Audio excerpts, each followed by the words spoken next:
valedictorian in all my diplomas. I found startups. I become interested in business in general, and yeah, I'm doing my best to achieve that dream. Dude, I love that, man. So why the 100, man? Why you here today? So I really love the concept. Really love your guys' energy. I feel like you're the kind of guys that I can hang out with, and I feel like you're already like. I feel like we are already friends. That's what I mean, Yes, and sir. I feel like uh, I want to work more on my personal branding. I already started doing content on Instagram. I don't know if you guys saw any of my videos, Yes, sir. and yeah, I'm trying to work more on content creation and be more comfortable on camera. And I feel like we literally share the same goal, is to beat Elon Musk. So Hell yeah. Where are you based off right now? I'm based in Paris right Paris, now. gotcha. We actually have a Yeah. member down in France right now, actually. What? We actually have a member down in France as well, currently. Oh, That's actually cool. really cool. Do That's you have really a, cool. are you building this with a team right now? I'm building it with one person, yeah, with a co-founder. Gotcha. Are you the technical or are you more like the marketing lead? I'm more technical. Mm, awesome. What do you think is like the biggest challenge you've had when it came to, completing your project, and how are you going to solve it? Okay, so it's the biggest challenge we faced so far is um, like the validation, because it's for basically customer discovery is talking to clients before even building anything. Okay, so Mm. before building anything, you better talk to people, potential clients, to see if they really need this or not. And basically most of startups, they are not doing this. Okay, and the challenge was to teach people that they have to do this in order to have a successful startup. Mm. And instead of teaching each one, we basically just adapted the market. So if you don't know that you need it, okay, you don't have to talk to clients. I'm gonna do like an AI powered platform for you, so you don't have to talk to people. You just type your idea, and we will give you all the statistics and predictions on the future of your market. Mm. Basically, there's a new hi. Oh, sorry, Andrew. 1 second, all right, brother. I'm gonna remove you from the call. Could you join back in like 5 minutes? Thank you. Perfect. All right, sorry, So Omar. Keep basically, going, brother.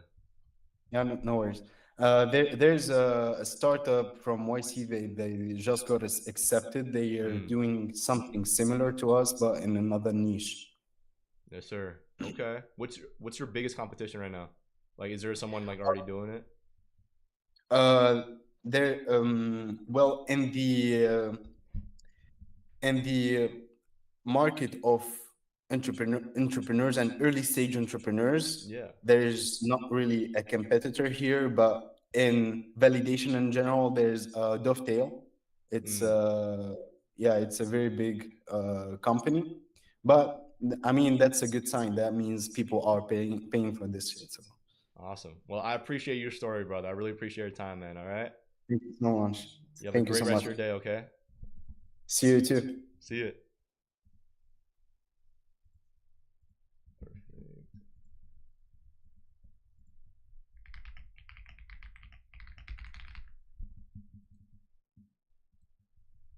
All right. A little technical difficulties, guys. So we're just gonna do a very hood style way. I'm just gonna send individual emails for all the Google Meets. That's just what we gotta do for now. Yeah, it was a little fast. It's too fast. Unfortunately, I forgot to add the Google Meet to the calendar. So this is gonna be how we're gonna do it. We have our next guest coming in soon. Also invite him as well.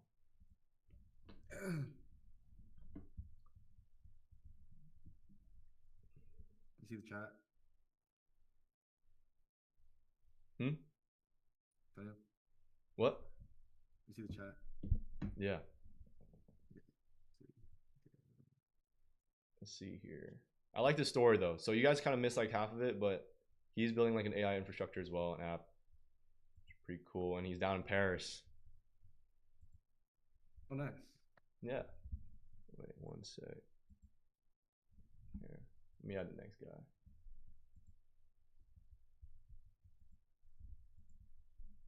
Perfect.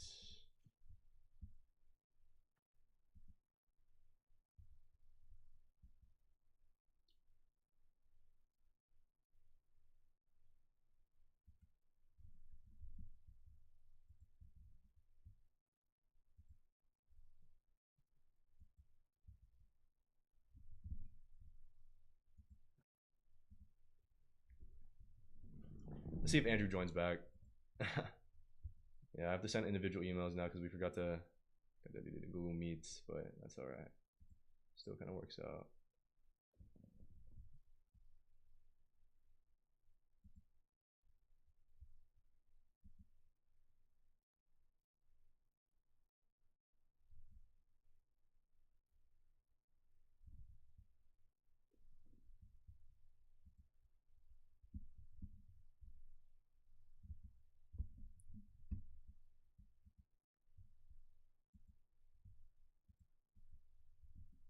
So I think we have like 1, 2, 3, 4, 5, 6, 7, 8, 9, 10, 11, 12, 13, 14, 15, 16. About 16 interviews today. A lot of them are going to be tomorrow, and then so on and so forth. Kind of like increases from there. Let's see. Someone said it. Are the slots full? Are the slots full? Not all the slots are full for the interviews, but I mean, then again, I did put 130 slots, so it's a lot of slots. Yeah. But can the live hear me too? Or? Yeah. What's good, Andrew? Sorry about that, brother. We had a little technical difficulties. No worries at all. 1 second. No, you're good. Alrighty. Can You hear me? Sweet. Yeah. All right, Andrew. What's your story, man? What you're building? All right, my dude. I'm 25. I live in Arizona. I'm a veteran. I currently own a media company that I'm out here. I do fashion. I do a lot of music videos, as well as I own a nonprofit that helps mentally ill veterans and people trying to, I guess, get back on their feet due to mental illness and mental issues that are putting them in unsafe environments. I'm trying to, I guess, get with like-minded individuals that really just want to, I guess, conquer a part of the world that's not really accessible to our normal day-to-day people. Yes, sir. Our company's called Mentally Ill Productions. I have probably about like 4 cinema cameras and 3 videographers, and I edit and shoot myself. Mm-hmm. We're not too big, but shit, Hey, we you love start to somewhere, drink. right? Yes, sir. Yeah, exactly. Yeah. What's your background, man? Where are you based off of? Out of? So I was born and raised in LA.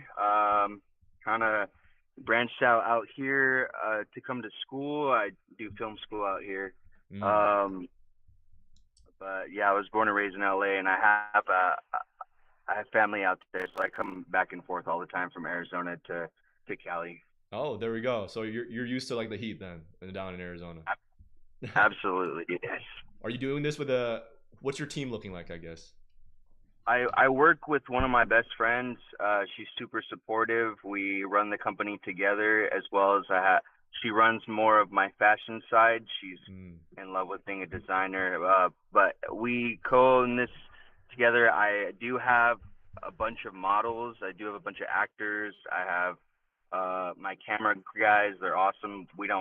They work for fun right now. Yeah.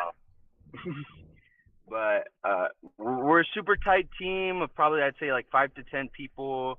That's excluding my models and actors as well. Yeah. I kind of just run out of my house for now until I get a structured spot. I'm working on getting my own warehouse so I can set up green screens and stuff like that. I love that. But what's your plan of scaling it in the next 5 years? So right now we're getting more commercial. I'm working with it's called the Lost Dutchman Studios. They just opened in Scottsdale. Yes, sir. I'm trying to get into a corporate side, and I want to raise my business in a larger scale. I'm not a great, I guess, number guy like that. No problem. I'm the creative head, I guess. Yes, sir. I want to blow up, and I saw your guys' ad, and I looked through your guys'. I obsessed over your guys' feed, and I was like, this is what I want to do. I want to get involved with you. So, however I can bring my media or invest into this, I'm all in. Yeah, I mean, you pretty much talked about all the skills you can contribute to the experiment, but do you want to go into more detail? Oh, sure. So this is actually super exciting.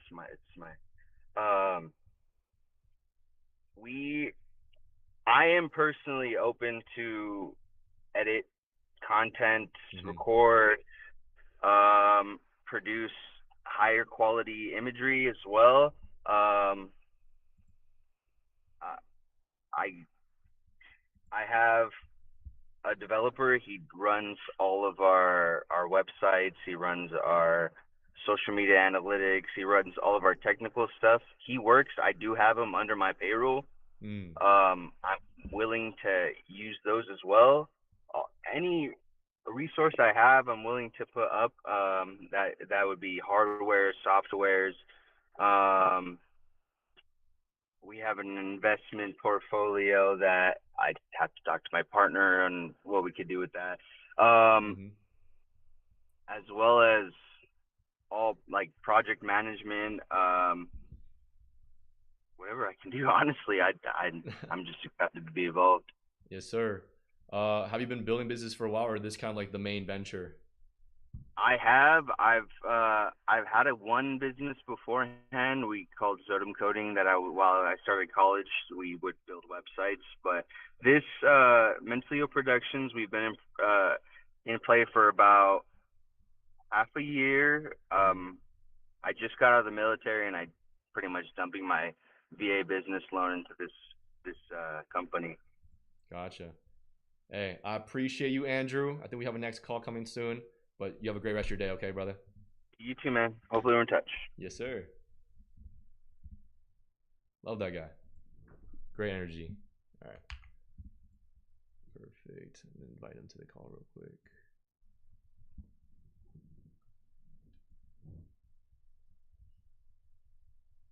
Let's see.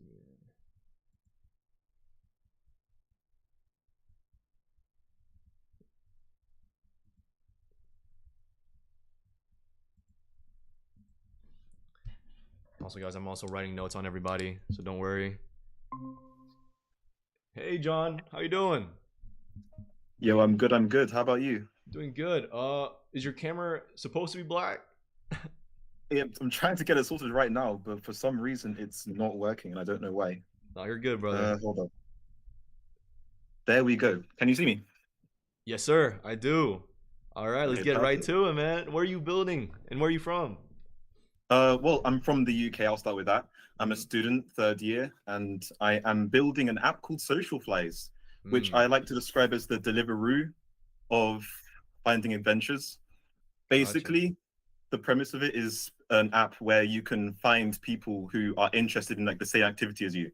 So if you like roller skating, let's say, or no, and a better example is if you like go-karting and you want to go and do that, but you don't have anyone in your friend group who can, you'll come on the app, you'll see if anyone's interested in it, and if they are, you can book something like on the app as well, and then ship it off and then go off to it, and it'll be great. Yes, sir. Okay. Are you building it with a team or just by yourself, or is it already launched?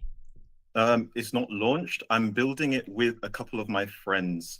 Like all the idea is me, and most of it is me, but like they're just helping with the coding and all of that stuff. Are you more the technical founder or like the marketing, you would say? Right now I'm everything, which is part of the reason why I want to join. That's I've been looking in the beginning, right? Everything. Yeah. I want to find like a co-founder who's got like marketing expertise and like more business like expertise as well. but Mm. we're gonna have to see about that in the future. But I'm right curious. now, I am doing just Yeah, I'm curious. What everything. Yeah. platform are you kind of using to like make the app, or like what type of technical software are you using for that? Well, because I have a background in tech, I'm actually trying to build it from like scratch. I'm Oh using wow. React Native Okay. and Python, and I'm seeing how far I can get with that. What do you think is going to be the I biggest basically, challenge for executing it? I think it'll be the business side for me, because when I have to launch it, I'll have to have a marketing strategy. I'll have to host it. Hey John, you're cutting out. Oh.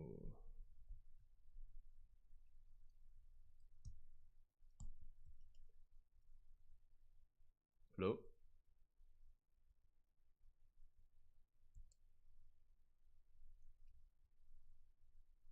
Yes, sir. Okay. On different places as well on AWS, Oh, sorry, John. You etc., completely etc. cut off And for I'll have like to make sure that it's. for like a minute. Oh, right. Yeah. I can hear you now, but you were Okay. completely cut off for a minute. Could you say what you just said there? Let me change my data real quick because for some reason where I'm at, the Wi-Fi is a bit off and on. No, you're good. Sorry.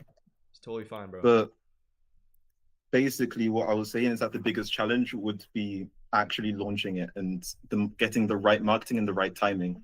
Because for an app like this, you need users on like as fast as possible, or else no one's going to like gain traction with it. So I need to have like as big a launch event as I can. Gotcha. So you need like the people on there so to make it active, to make it like actually usable, I guess.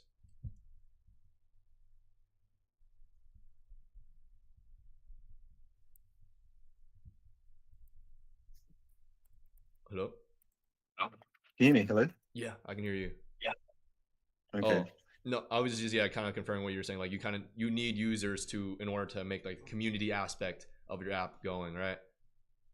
Yeah. Awesome. Like. All right. And then are you looking for getting like investments for this app, or have you reached out already? I have not reached out yet. I will need to start raising funds when the app's close to completion, because we're in like halfway through development of it currently. What do you think you're going to mainly use the funds for? Is it like marketing, technical? The funds will mainly be going towards hosting the app, because since I'm doing with a bunch of my friends, development's free, and then also for marketing. Gotcha. Hosting. And then, brother, why do you want to join the 100? I gotta ask. Because it seems like such a cool idea. I love it because I've always been like looking for people who have like a similar mindset to me. Even the people I'm building it with now, they're there because they're my friends and we're doing a group project for uni, which is how I got them to like help me do it for free. Or else I'd have had to like either taken me like an extra like year or two to finish building it, or it would have just been a lot more tedious. So I found this was like the best way to do it. But most people around me and like in my area, they're not like business savvy or interested in stuff like this. And I saw in my feeds that you were making a group of 100 people who were going to come and try and beat Elon Musk, and I was like, that's a crazy idea, but I love it. You gotta be delusional, bro, right? That's completely true. Like if you listen to people who start telling you, oh, you can't do this, you can't do that, and you just get like a regular job or something, then you're not going to make anything in life. But if you actually believe you can do it and try and reach for like the highest point you can, then you can make it and you will get somewhere. I agree with you, man. I love it. Another question I have for you is, what do you need from the 100, and then what can you contribute back? The main thing I would need from the 100, well, aside from the accountability, I do love that aspect of it, being able to like talk about my progress with people and like seeing, what everyone else is doing. I really want that. Another thing I would like is advice, because while I'm pretty much set on like the tech side of the business, with marketing, with the legal sides, with like the business side as well, like forming connections and networking, I'm not the best with it. And while I'm like learning, and I'm learning on my own and trying to find resources for it, I think the best way to do that would be with other people and trying to, build and grow with them, taking advice from them and maybe giving some back. And what I can provide is that I am very good with tech as well. My degree is my I think you say major in the US, but it's my my good degree. So I have a lot of experience with it. I can help with like building websites. I can help with setting stuff up. I am still learning though, but I'm really quick on the uptake. So Yes, sir. with most things I think when to Yeah, what year are you in help out uni with. right now? I don't know how it works over there in Europe. I'm in but- final year. Sorry, say that again. So I'm on a 3-year course. Gotcha, 3-year course. Oops, sorry. I'm on a 3-year course right now, and I'm in my final year, so I'm graduating in June. Yeah, Oh, I'm on yeah, my undergraduate as well. congratulations, So bro. Almost basically, there. Yes, yeah, sir. thank you. I have another Again, question for you. It's a fun one I just kind of just made up, but where do you see the 100 going in like 5 years? Like what would be your vision for it? Ooh. In 5 years, I honestly believe this is going to do really well because I've not seen anything like this before. So in 5 years, I believe that everyone who actually started their businesses, like everyone would be in the 100, of course. They've started their businesses. They'd have like launched something. Like I want to have like launched something by like June, hopefully. So, and we'd all actually be making money. I believe we can actually, maybe not get there anytime soon, but eventually, if we keep pushing, we might be able to beat Musk. Like, I genuinely think that it's a possibility. Yes, sir. But I think we can go far. Was this the first business venture you had, or did you have like previous ones? This is the first one I have had, yes, but it's one I've been working on for a while. I've always said this was going to be my coup de grace, as the French would say. But it's the one I've been most passionate about. Yeah. But since starting it, I have dabbled my things into other ones as well. Because I have a friend, like the only person I found, I met him like a month ago, and he's also like very into business. He's launching his product, and I'm helping him with like the technical side of it. So I am getting a bit of experience from like other sources as well. But this has been the first one, and it will be the main one that I focus on for like the foreseeable future. Gotcha. And then how long do you think it will take to launch the app? My aim is by September. By June it should be done and like launched.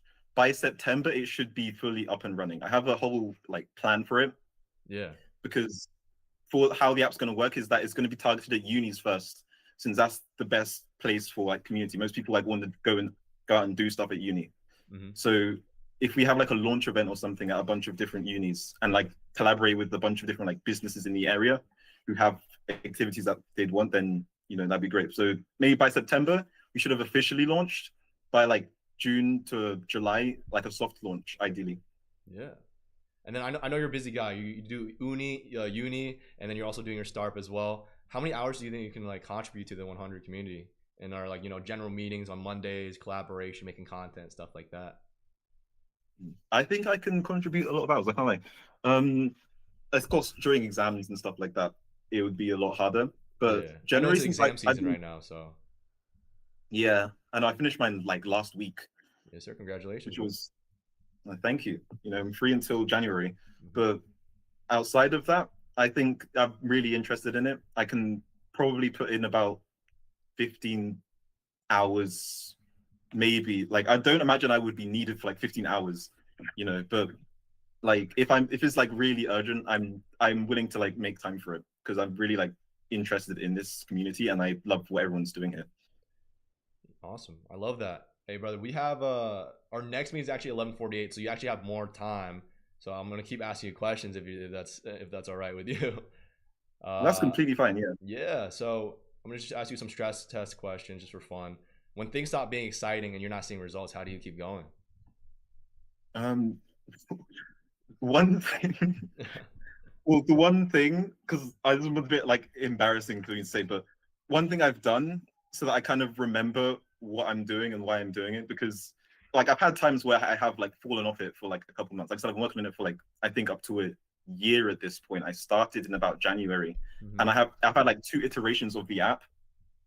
But one thing I've done is that I basically have an alarm on my phone that every morning when it goes off, it will basically just like tell me you must work on social flights. Oh yeah. So it's like conditions me. You know what's funny? I actually did that in the past as well. I had like an alarm saying like just wake your ass up, just get me out of bed around like 5 a.m. Like yeah, that's funny. Bro, it works. It works. I can't lie. It's conditioned me to like think about like working on the app and like actually like building this into something that I can be proud of. Yeah. And you started But this yeah, app no, like quite a while back, right? Like you said before. yeah, I've started building it a while back. But back then I didn't have like much experience with like actually building an app and like business as a whole. Yeah. So I'd I've had like two different stages. Like I've rebranded it because before I'd call it something called Hangster, Yeah. which was an interesting thing. My friends were like, "That the name sucks." Well, I couldn't, and I was like, "Fair," but you know, I was trying to experiment with it at the time, so I didn't like bother changing it. And I Yeah. built up a little bit, and then I saw that we had finally a group project, and I was like, the only thing I actually want to work on is social flies, and so I decided to, you know, make that group project, pitch to my friends, and they were all like, "Sure, we'll help you with it." And so I've been like the main creatively, like I was like the product manager in a sense of it, like designing how everything should work, explaining what we need to do, and then they would just help with like the coding. They'd be like the development team. But Gotcha, yeah. Where do you yeah, see like yourself going in like 5 years? Like what business you're gonna be in? Where are you gonna scale? What are you hoping for? in 5 years, hopefully social flies. I hope this thing actually does really well. If not, we'll see. Because I do, if social flies fails, I don't think it will. But if it does, I probably might try and start another business because I really don't want to be employed in that sense. Like I don't want to be working with someone else. I've always found it just really tedious. But yeah, hopefully in 5 years, social flies will be working, will be popping, and I'll be, you know, traveling, like making connections, starting up in like different unis, like either bringing it to like different countries or just upping our market. Like I want to be doing something related to it. Oh yeah, I love it. Okay, I got another interesting question for you. It's actually very important. I'm just curious, like, what would make you leave the 100 if you were to join? What would make me leave it?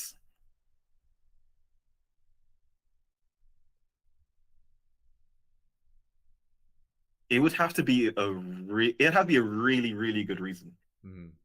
Like either I was kicked out or like some really like pressing concern comes up that like forces me to take time away from it. Then like I'd have to. Other than that, because I can't think of like a reason why I would want to leave, but at the same time I don't know how life's gonna pan out, so I can't like predict it. Yeah. I wouldn't leave. I don't think I'll leave by choice. I was to join because I really like the idea of it. Gotcha. Awesome. And then since you are one of those rare interviews where we do have a big time block in between, I'll just read you our rules if you do get accepted into, you know, a membership within the 100. The first one is don't be an asshole, right? There's no ego toxicity. We're trying to build a collaborative ecosystem of entrepreneurs helping each other and building each other up. The second one is don't betray or harm a member of the 100. And that's also my responsibility in recruiting the right people, the right fit. Like for example, like you've seen Quinn's videos on our social media. I can't have like 10 or 15 real estate agents on the same thing because you know that kind of creates drama, you know, in competition, and not really the collaborative ecosystem we're looking for. And then never give up on what you're building is kind of the most important rule we have. The third most important rule. You can change and pivot your company all the time. That's normal. But like the moment you quit on yourself, 99 other people can't help you with that. But yeah, the reason why I wanted to start the 100 experiment was, you know, I was building these couple businesses with some of my best friends, and I realized the things that we can accomplish together, like just even starting out. Imagine if we have, you know, 97 other people to help us, you know, achieve our goals and like, you know, focus on one goal. Imagine the things we can achieve. And I think that type of community is very powerful. Like the accountability system you were talking about, keeping everyone accountable and always pursuing and progressing in what they're building. And also it's like, dude, if you have 100 like-minded people in one room together, you're gonna solve problems. You're gonna solve big problems. And I think that's really exciting when it comes to this community. But yeah, I'm gonna give you this. Do you have any questions for me? You're probably gonna be the one of my only reviews. I'm gonna say that because you have so much time here for the next one. I actually didn't expect to have questions. When you said 10, when I saw 10 minutes, I thought that like it'd be almost an in and out type of thing. I didn't think I'd have enough time to talk. Of course. I just loved hearing your story, and also like, you know, our next interview is at 11:48, so you have some time. We have time. That's great. I want to hear a bit more about you then. Like, what are you interested in? Like, where do you think you'd be in like 5 years? Do you think this will still be like a thriving community, or what do you think's gonna be up with it? Yeah, of course. So I think I said it in my videos all the time, but I kind of like, this is like my life's mission now. I don't think this experiment is going to end in 5 years. I don't think it's going to end in 10 years. Like Elon Musk, especially with this $1 trillion package, we have a ways to go to like, you know, accomplishing our goals. Not only just like, you know, beating Elon Musk's net worth, but also like achieving our own goals personally. You know, because industries are very competitive. Like I said, I think something very interesting I realized when it comes to like, you know, starting businesses is that majority of the time the people that are like-minded like you, that has the same mindset, are usually your competitors, right? You know, they're usually competing against you. And it's gonna be cool to create a community that kind of like, instead of like we're all like just like it's just cutthroat and we're just competing, we're a team and we're just building each other up. And you know, if you need anything like a resource I have, I want to be able to provide that, and so on and so forth. That's the type of infrastructure, type of network I want to build. And 5-10 years down the line, I'm hoping to continue building the 100, continue building my businesses. You just don't stop, always keep building, you know. I do hear that. That's actually really cool, because I think one thing I've always, you know, believed is that as people, we have to collaborate and like help each other. You know, I feel like the world's very like divided in the sense that we all look out for ourselves and our own. We don't try and like reach out and help people around us. It's also part of like why I really want to do social flights, because you know, it's about connecting people based on an activity, on something that, you know, that they care about, like trying to like find ways to like bring people together. Yes, sir. One thing I'm also curious about: are we gonna ever have like in-person meetings? Bro, we talk about this in our like meetings, bro, and we talked about this off stream as well. But like, yeah, we would love to create like, we were brainstorming a bunch of like expo and conferences ideas where we would just have like a kind of like an expo meetup of the entire 100 once we're like, you know, fully established.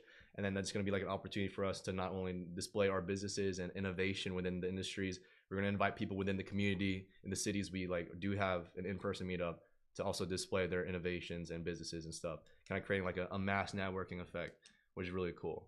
I think there's so many things we can take this, and I think the cool thing is that I'm not building this by myself. I'm building it with you guys. I'm building it with the people part of the 100, right?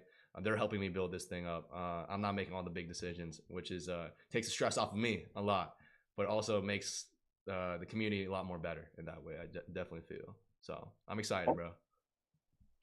I am too. On the back of actually, how are we gonna handle like disputes? Like, let's say there's like an issue in the 100, like for instance, like a decision that needs to be made that people are divided on. How is stuff like that gonna be resolved? Is that gonna be like democratic, so everyone takes votes, or what's gonna be the? Of course, yeah. We are doing a voting system. It's going to be like a majority vote type of thing when it comes to like big decisions going on in the community. If something like, for example, we are like kind of like arguing between, we just put a vote to it, and that's kind of like majority rules at that point. Of course, like, you know, handling the logistics of 100 people can be very difficult. I think we're developing a structure for that kind of like ease the stress off of like, you know, the entire moderators of the community. But yeah, it's going to be like a voting system, kind of like a poll system. And also there is something called the 75% vote thing, where, you know, of course, I'm meeting you guys for the first time. You never know exactly what who someone is, like, you know, first off the bat, first impressions.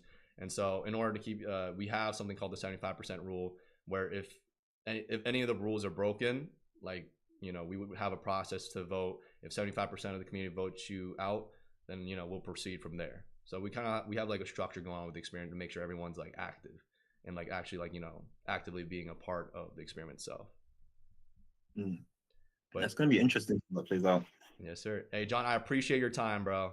I really do. You have a great rest of your day, okay, man? Thank you. You too. Yes, sir. Take care. You too. All right. Good interview. I like that guy. One sec. Okay, I'm going to send the invite to the next person real quick. 148.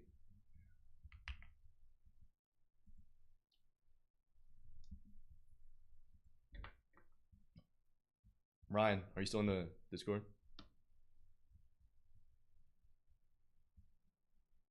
Yeah.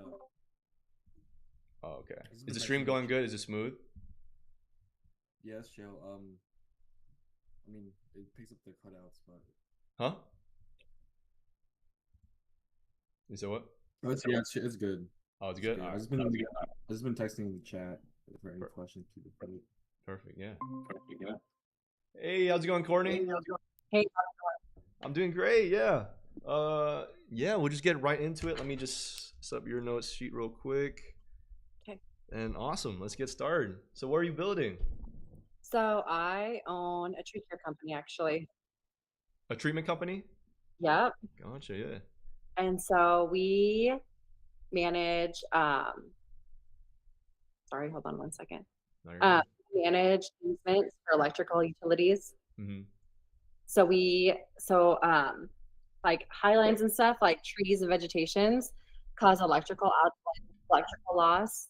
Mm-hmm. In hold on one second, I have to move this real quick. No, you're good.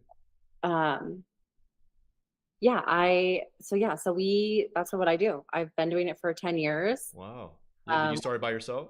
I did. I started with my dad, Oh, actually. gotcha. So me and my father started it. Yeah, so my dad passed away 6 years ago, but it's still been good. It was a little bit challenging. He kind of handled a lot of operations. Mm-hmm. And so I was able to kind of streamline things. I luckily had some great employees, so I was able to just kind of streamline them into kind of operating managers and kind of making those decisions that my dad used to. Yeah, I think one of the unique things about your company right now, according to like, pretty much all my previous interviews, that you have it fully fleshed out. Like the company's been around for 10 years. So Yes, what's the team looking like? What's the stats looking like for the company? So it's been good. I mean, I run 2 crews at the moment. We're definitely a smaller entity. I think a lot of that is I did not want to sacrifice time with my children Mm-hmm. for my business. I think that time is very valuable, and I think that it's something you can't buy. I agree. And so I was able to kind of create and grow something even while spending time and giving time to my family. So I think that the 100 program really intrigues me, but I think that there's a real life aspect to it. No, I think that's amazing. that having real life involved in your business is important, Yeah. What's your plan on like scaling it, or are you planning on scaling it? Just plan on scaling it. I honestly have over 10 years, I've been able to make great connections. And so I've slowly worked with like Oklahoma Municipal Power, GRDA, which is Grand River Dam Authority, and also like local cooperatives that are in my area. I also have found that there is a missing link. Mm-hmm. A lot of companies maintain easements, they don't manage them. So really my next take is to like, hey, I want to maintain this and manage it for you. Like we utilize GIS. Mm-hmm. And so that's something that I'm really trying to integrate into our company so that we can offer it to some of these smaller entities that are willing to pay for it, just maybe don't always have the opportunity to interact with these bigger corporations because they're overlooked. I love that. I really do. Wait, where is the company based off again? Based So out we're of? out of Oklahoma. Oklahoma. Gotcha. Like Panhandle of Texas. I live in a super small town. Mm-hmm. Awesome. Well, I gotta ask you, why do you want to join the 100? I want to join the 100 because I think community is great in every aspect. I think that even I'm very involved in my local community. I'm involved in a lot of communities that we work in for work, for the tree stuff. And I think a community like this with other people who are very much like dreamers and driven is super great. And obviously I'm probably a little bit of an outlier. I'm sure there's not a ton of women. Maybe there is, I don't know. But we do have one member, our 8th member. Her name's Daphne. She's building a robot company in France right now. It's really cool. That's amazing. Yeah. It's very cool. And I think that I think accountability and having like other people to not only like motivate and support, but also maybe give you outside of the box ideas that you didn't think of before. Have you been marketing for your company, like on social media? Marketing. Okay, so you know what? We are mostly. It's funny, but yes, we don't really do a lot of social media. That's one thing I do need to probably be better about. But I found out early on that didn't make or break me. Yeah. Really, a lot of it is through personal connections, like going to conferences and things of that sort, showing up at their events. It's mostly like city run, and like cooperatives are like basically member owned organizations. Yeah. Member owned, I shouldn't put that in quotations, but they are member owned. So, getting in touch with these board members and stuff is holds a much greater impact than like social media. So I've invested a lot of marketing into that spectrum. But yeah, I would love to kind of showcase my journey and what I do on a social media aspect. Yeah, I think like one of the points of the 100 experiment, it's kind of like a public social experiment basically, right? And like Yeah. not only you're getting accountability from the members within the 100, we're also getting accountability from the internet. When you Yeah. post something publicly, they're gonna basically cyberbully you to keep to your word, which is kind of like Yeah, exactly. But I think that type of accountability sometimes people need to push themselves to achieve bigger than they truly think they could. And I think that's something really amazing. But yeah, I have another question for you here. So you said you're comfortable like sharing transparently and everything. I know you're a very busy person and you're also a mom. How many hours do you think you can weekly like contribute to like our general meetings, collaboration, content? Yeah, I mean, I would say like at least usually, I guess social, like the sharing part of it probably will take more time than a lot of other things. Mm-hmm. Just because like I think some of the other things will more like correlate with what I'm already doing. Yeah. So that won't take a lot of extra time. So I would say like 10 hours maybe would be, I mean, especially with like, so just so you kind of are aware, I tend to work um 3 days from my office and I work 2 days from home. I have a 3-year-old. And so I think I would like to kind of share that aspect of it too, of like Mhm. how you can make real life work while growing something. Mm. This doesn't have to, you know what I mean? Like I Yeah. think people get put in this box where they think they have to be like young and they have to be kid free and they have to be all these things. And that's just not the truth. No, I agree. Awesome, awesome. All right, and then just to end off the interview here, do you have any questions for me? Anything like that before I say the rest of my stuff? Um, you know, I mean, you share a lot on social media, Hmm. and I do appreciate that. And it's something that I have been like getting more into. I actually just purchased the microphone to hopefully start kind of creating more stuff on TikTok and stuff. But Yeah. I guess what are you looking for like long term in this? I mean, is this something that you're just gonna like? Do you see this probably being present, 10 years from now? Yeah, that's actually funny because I talked about this as well in my last interview. He asked the same question. But my vision for this is like, this is my life's mission. Building kind of like the 100 experiment, this type of community and network of entrepreneurs. I think, I was lucky and very grateful to have like sat on my, that has been given to me, right? And Mhm. I realized that this type of community is very powerful, like that accountability and support system for entrepreneurs. Because a lot of entrepreneurs out there, like usually in the grind, this as well. Like sometimes it's a lonely venture because like it feels like you're like it's just competition most of the time. People usually the person with the like-mindedness of you or the same mindset as you is usually your competition in the end of the day. And I realized if I can create that collaborative ecosystem, that support group for entrepreneurs, and like build that type of community of instead of like competing each other, you can achieve so much more when you're collaborating and working together. I think that's something amazing, and I'm not gonna stop building this thing for a while. This is my life's mission. Yeah. I think collaboration is key too. I mean, Mhm. I think you got it. I think no matter what industry you're in, I honestly, some of my biggest competitors are some of my friends, right? I Yeah. think because guess what? Like we can also like Hmm. partner up on maybe bigger things or, and honestly, they're great. You'd be surprised at what people advice and stuff people are willing to give you. Yeah, and at the end of the day, I'm not building the 100 by myself, which is really cool. Like currently we have 15 members, and every single person, like we're brainstorming ideas, strategizing what we want to do with the community and how we can make it more collaborative and like reach out to the audience more. And I think that's the coolest aspect of it. I'm not building this by myself, and I'm building with everyone else in the community. So that's really cool to me. It But is. I but mean, yeah, yeah. I what think would that, make you? Oh, sorry. oh, sorry. I'll Nope. let you Go finish. ahead. Oh yeah, I was just gonna go to my next question here. What would make you leave the 100? I think the only thing that would make me leave, I think I take commitment pretty seriously. Mm-hmm. And I think the only thing would be is if it wasn't if, like there was something that were to come up or something where I couldn't actually contribute. Obviously, like I think that would be the only thing. I think something like major that would happen that would maybe not allow me to also be a resource. Because I think that it goes two ways. Mm-hmm. Yeah. I think that, obviously there will be a resource for me, but I also want to be a resource. Awesome. And Yeah. so I think if there was ever a situation that I was no longer a resource, and I think like a lot of dreamers, I have many different avenues of other streams of things. So I feel like I'm always dreaming of things, but You got to dream. You only have one life. Yeah, well, Courtney, I really appreciate your time. I know you're a busy person. But yeah, you have a great rest of your day, okay? so thank you. Thank you, Courtney.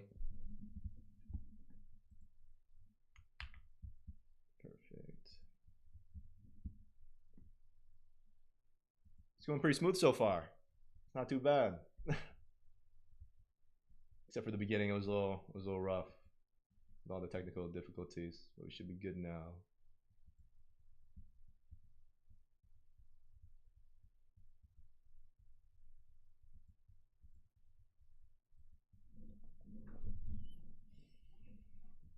I think that this might be easier because like if we did it like the Google Meet way, then I have to click out of the meeting and then go back in and restart every time. This way they can just like smoothly just enter the voice meeting.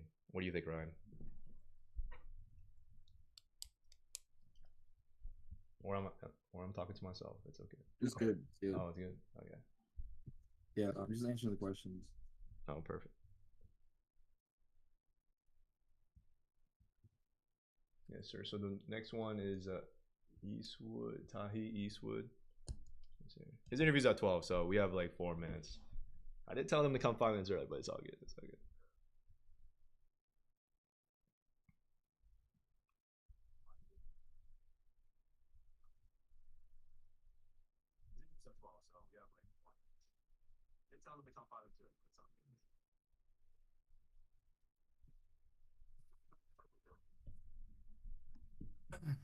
All right, the live can't hear me. It's fine.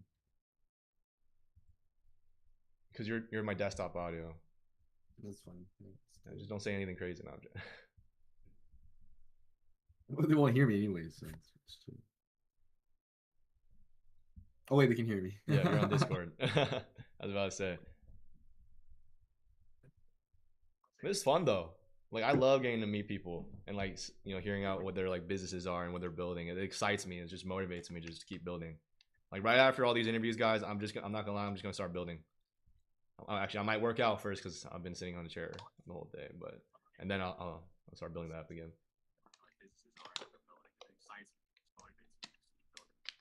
Right after all these interviews, guys, I'm not gonna lie. I'm just gonna start building.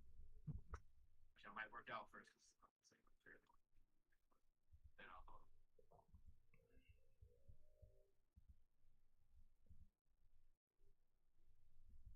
Any cool questions in the chat, Brian? I'm just asking logistics. Logistics, yeah. I think that's the biggest thing. I want to make a video on like the logistics of the 100 soon, kind of like explaining kind of like the rules, how the structure is going to go once we have it fully fleshed out. Yeah, guys, I've been kind of like really like kind of locked in, tunnel vision on just recruitment at this point, but I'm excited for it. That's the biggest thing. I want to make a video on like the logistics of the 100 soon, kind of like explaining the rules, how the structure is going to go once we have it fully fleshed out. Yeah, guys, I've been kind of like really like kind of locked in, tunnel vision on just recruitment at this point. I'm excited for it. When will round 4 start? Round 4.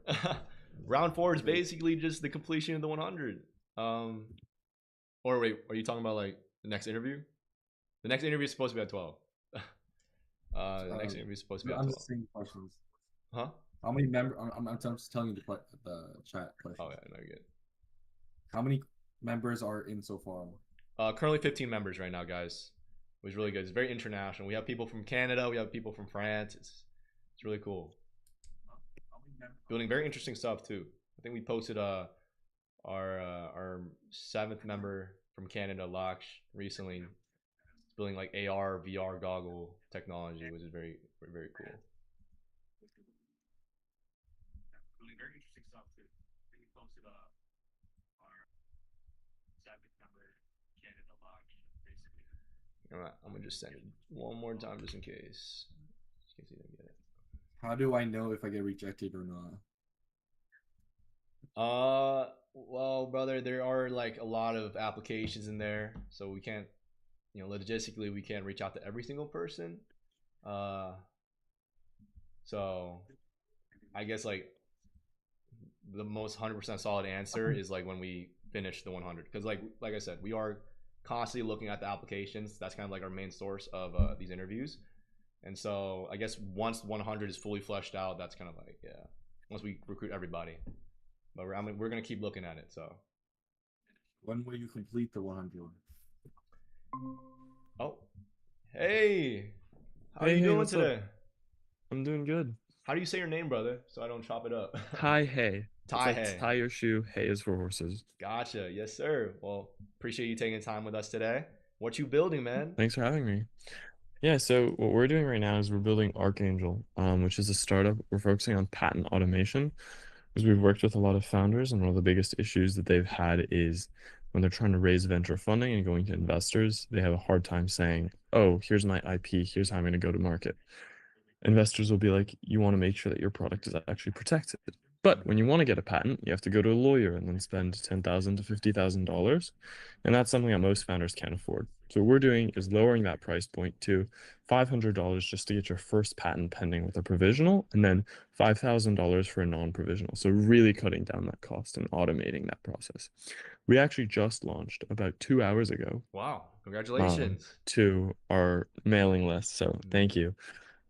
We've already started filing patents, but this is more like our public launch to the various wait lists that we've been putting together over the past few weeks.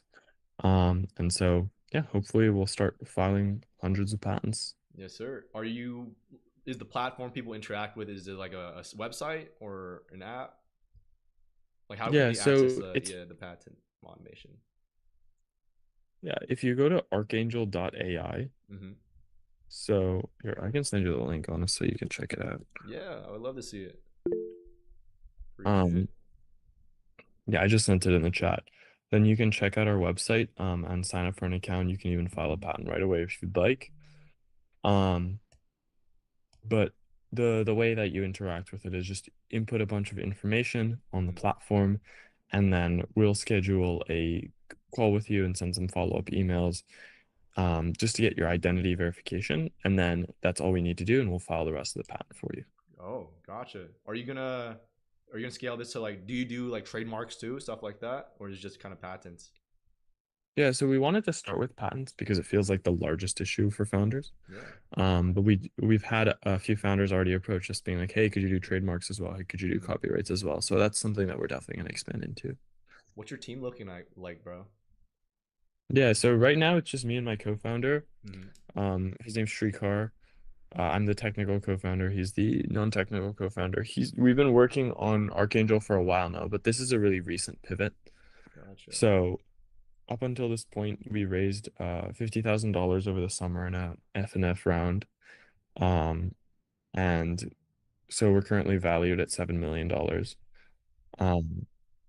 And we've gotten a few different sponsorships. We host a yacht party. We got like a billboard up in Times Square, all kinds of like really exciting stuff. And that was all great and all, but we also wanted to make sure that the business itself made sense as a model. And so we pivoted to this patent thing, and that's going a lot better now than the previous business model. But yeah, it's just us two. We'll be hiring soon. Once we've raised, we'll be hiring for sure. 100%. How many like I guess clients and users do you have currently right now? Yeah, so we did a closed beta test with around 20 different users. We have a mailing list of around 600 people who've expressed interest. And you know, each of these ticket sizes are pretty large because if you know you have 500 people, sorry, 600 people each paying $500, that's a pretty great start in terms of revenue. So that's kind of where we're starting off. And that's only if they only file provisional patents. Most people want to file non-provisional patents anyways. So if it's 5K each, even better, right? Gotcha. But yeah, that's around the numbers that we have right now. Yeah, I love it. Congratulations, like I said before. And honestly, I think what you're building right here is going to be very useful. I think people are going to love to use your app and automate the patent process. So, yeah. I know that can be very complicated at times. That's something I think I was talking about with my fintech CTO as well, like setting up a patent. Yeah. So who knows, maybe we can go through your system. But hey, yeah, I love your project. But so I gotta ask you, why do you want to join the 100? Why are you here today, bro? Yeah, I mean, something that I really enjoy doing is just like working with founders and people who believe that they can change the world. I'm 19 right now, so I'm really just getting started in terms of what I'm doing. Yeah. when I was in high school, like I knew that I didn't want to go into the corporate workplace, but I really didn't know how I was going to get there in terms of like living life without working a standard job, right? Of course. And I ended up coming to Babson College, which is a business only school, and it's very entrepreneurship focused. And I met a ton of people who really changed my mind in terms of like what can I actually do for myself and for the world. So I worked for like 4 different startups in my first semester, and that was like a really eye-opening experience in terms of just like perspective and Mhm. how I view problems. Because now I can look at a problem and be like, I can solve that problem. But before it felt more like, if there's a problem in the world, it just kind of exists, and that's where the Yeah. conversation ends, right? So my objective with the 100 is meet other people who have that kind of perspective in terms of what they believe they can do to the world and the impact that they can have, help them have as much impact as they can have on the world as possible, Mhm. and just, hang out, get to know these people, grow next to them. And, 10 years, 20 years down the line, we can all look back on this kind of memory of us growing together and be like, that was a fantastic time. And if I ever need help, or if they ever ask me for help, it's a community that I can reach out to. I love that. I think you got the experiment pretty much on the dot right there, brother. We're in the baseline, like, we're an experiment, yada, yada, yada. I think overall baseline, we're just kind of like a friend group of 100 people, Right. Yeah. entrepreneurs, just building something. And we support one another. And then, of course, the one thing that kind of like we team up against is like, that one goal of having a higher net worth than Elon Musk, which is, I Yeah. think it kind of brings everyone together. But yeah, Yeah. as we ended off here, brother, do you have any questions for me? Yeah, I think in terms of like the realistic like structure that you guys actually have Yeah. during the program, like what exactly, how does it work for a member? Yeah, for a member. Yeah. So we talked a little bit about it during our morning stream, but basically, since we should have more a little time. The main rules of the 100 is very simple because I know everyone's a busy entrepreneur. We try to keep it as flexible as possible, but as long as you follow these 3 rules, and like I'm gonna branch off a little bit more, you should be good because like at the end of the day, we are an experiment. We want to see if we're a collaborative, active ecosystem, right? The first one is don't be an Right. asshole. The second one is don't betray or harm a member of the 100. The third one's the most important, and that's never give up on what you're building.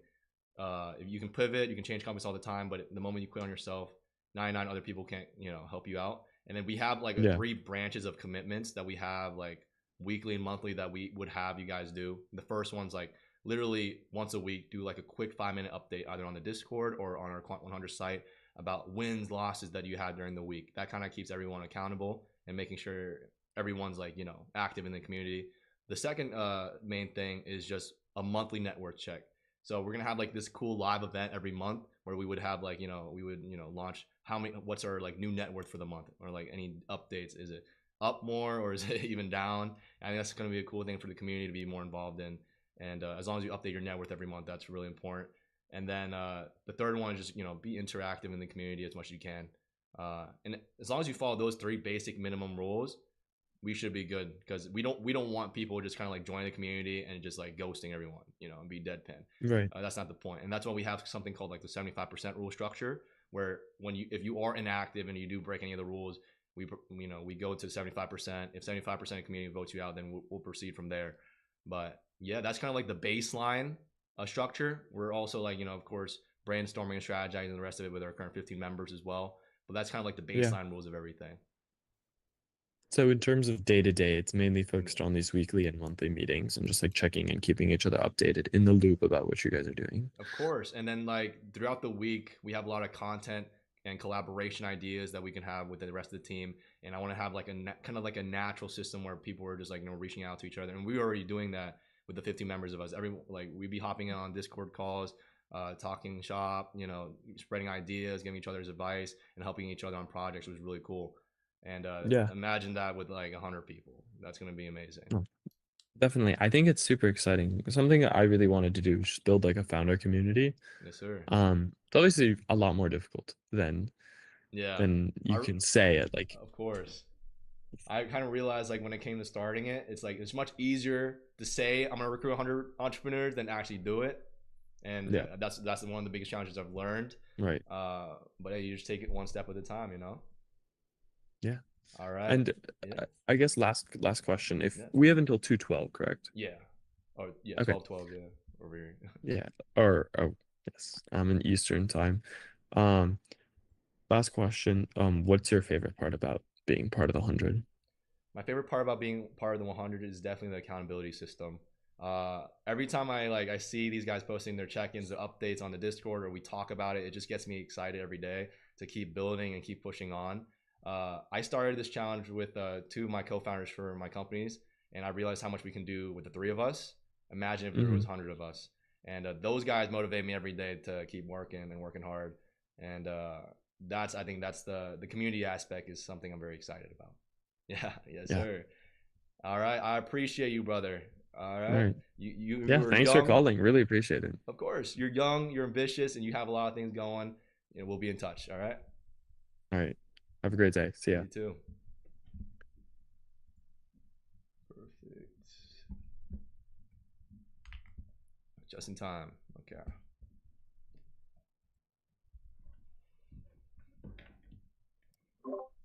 Pretty good. Pretty good? Yeah. Here, I think the next guy just asked me about a link.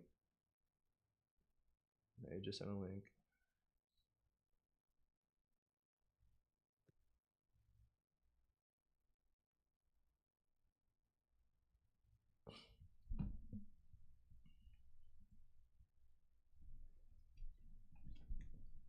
I think he's building something very cool and unique as well. It could be very useful for the community aspect because everyone's building something. Everyone needs something patented, especially for physical product companies out there. Hey, how's it going, Daniel? Hello? Hello, can you hear me now? Yeah, I can hear you. Yeah, I'm good, man. How are you? I'm doing great. Are you going to turn on the camera by any chance? Yeah, it's Yes, sir. there you go. Can you see me? It's black right now. Probably gotta wait a second. Let me see. No problem. I had a lot of technical difficulties in the beginning of today as well. No worries, brother. Yeah. Here, let me just put it to my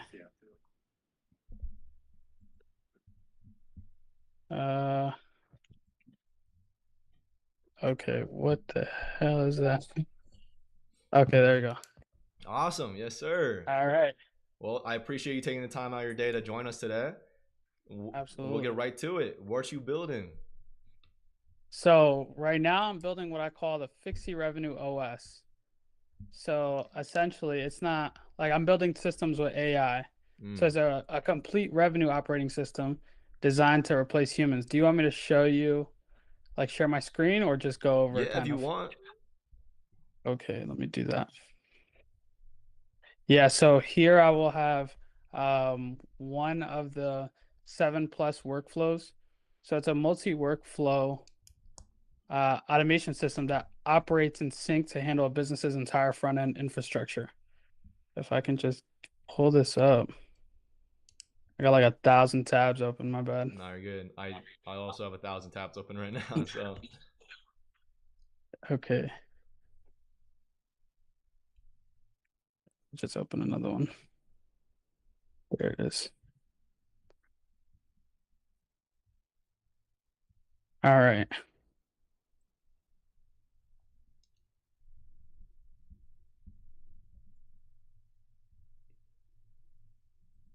That's not gonna. Yeah, I'm just gonna have to share my whole display.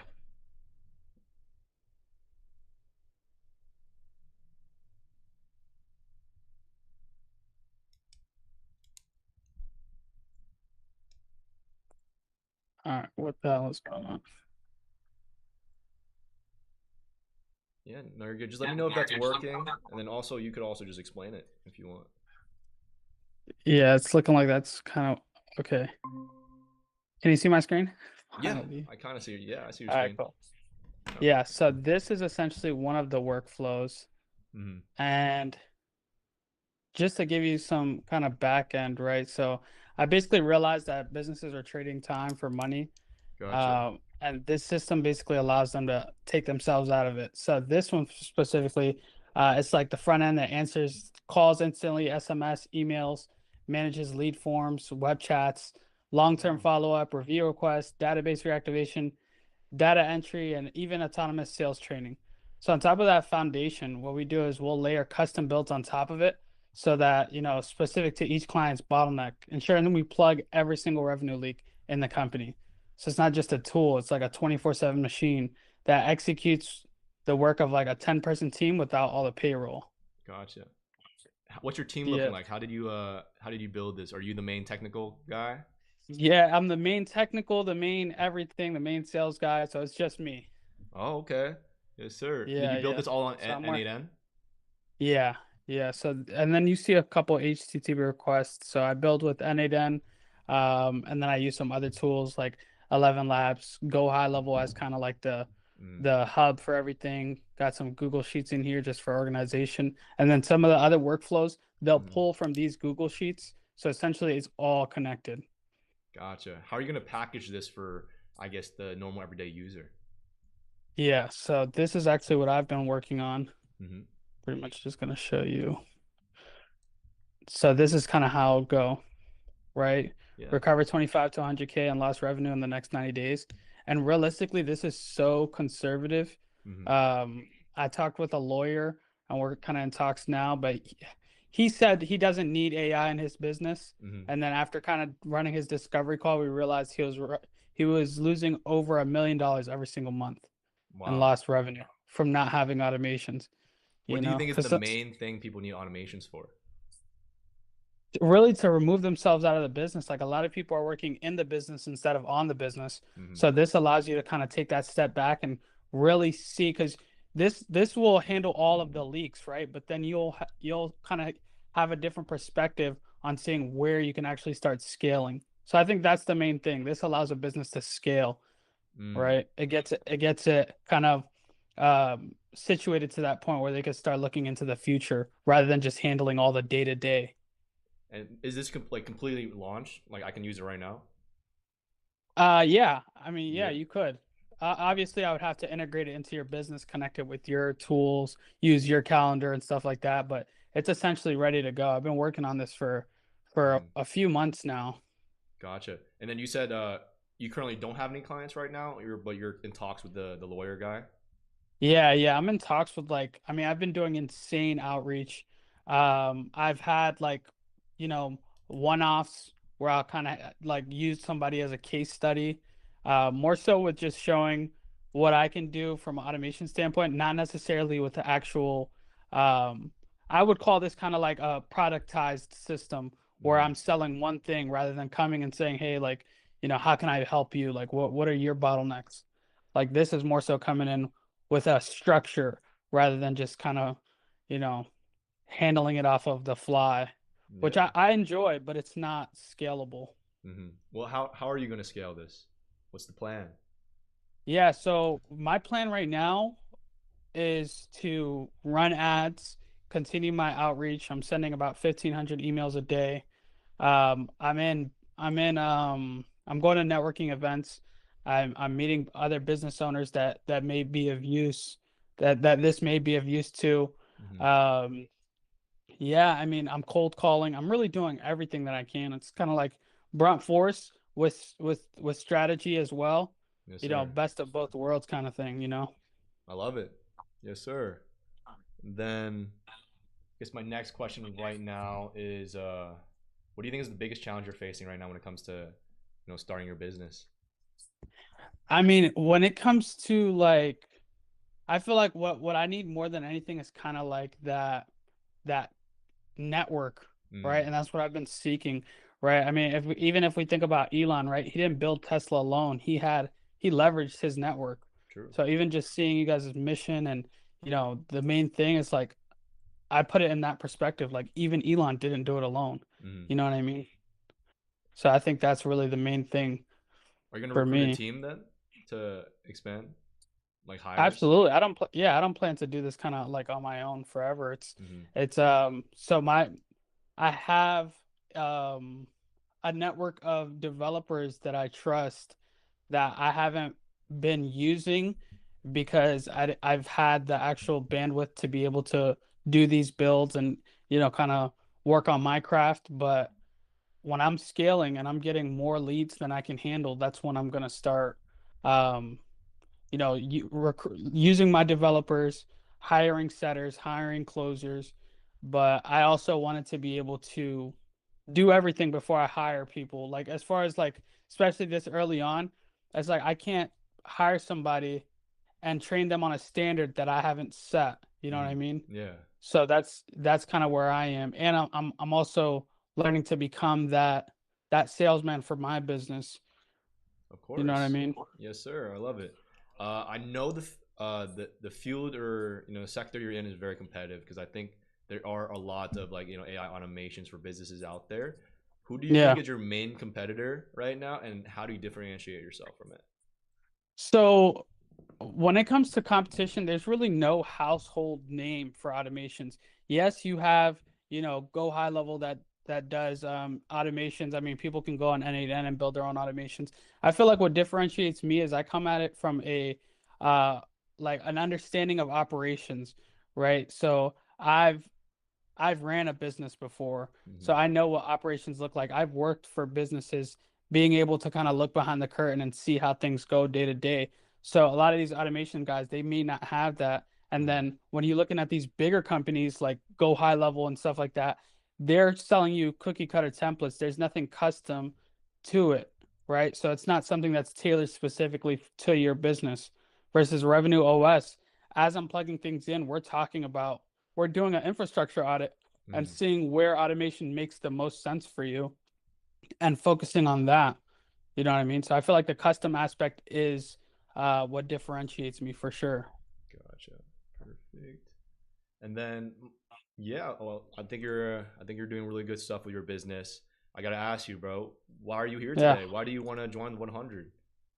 I mean, like I said, bro, network is so important to me. If I'm being 100% honest, I don't have nobody in my family or in my community, any past friends that are really hungry to be successful, and I'm tired of pouring into them with, really like I don't ask them for anything. I just want somebody to go on this journey with me. Hey, let's grow together, let's build together. So when I seen the 100, it's like, I think, how the phone be listening to you. I thought it was something like that. Like, I've been looking for a brotherhood. I've been looking for, a community that I can build with.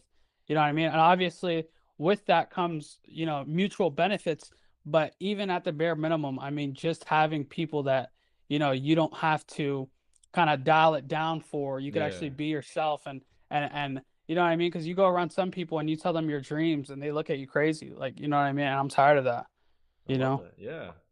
Dude, I mean, the main reason why I started the 100 in the first place because I realized, throughout my entire life, it's very difficult to find those people that like-minded delusion and dreams, like Yes. yourself, right? And Yes. if we build a community of that, of like 100 people, and not only just the whole 100, but like in the quant community itself, I think that's going to be an amazing thing for the internet in general. And I I'm agree. very excited for it. What do you think are I some agree. skills you can contribute back to the 100? I mean, really just I mean, having these infrastructure audits, seeing where, the creators and the entrepreneurs in the community are leaking revenue. I mean, that would be absolutely like I think the best thing that I can contribute, I mean, a lot of these people are paying $10,000, $15,000 for consultations when I can come in and we can have a conversation, boy to boy, man to man, and we get you situated for free. I'll put you on the right track because, like I said, I have the business know-how to see where an operation is leaking. Like this lawyer guy, he's telling me he doesn't need AI. You know what I mean? And as soon as we start running the numbers, I actually had to talk with his marketing guy because he didn't know the numbers. Yeah. But when you talk with someone who knows the numbers and you start to understand the numbers, you start to see where it makes sense because it always does. Every business has leaks. That's true. It may not be money leaks, but it could be time leaks. One of the big things for me is saving time.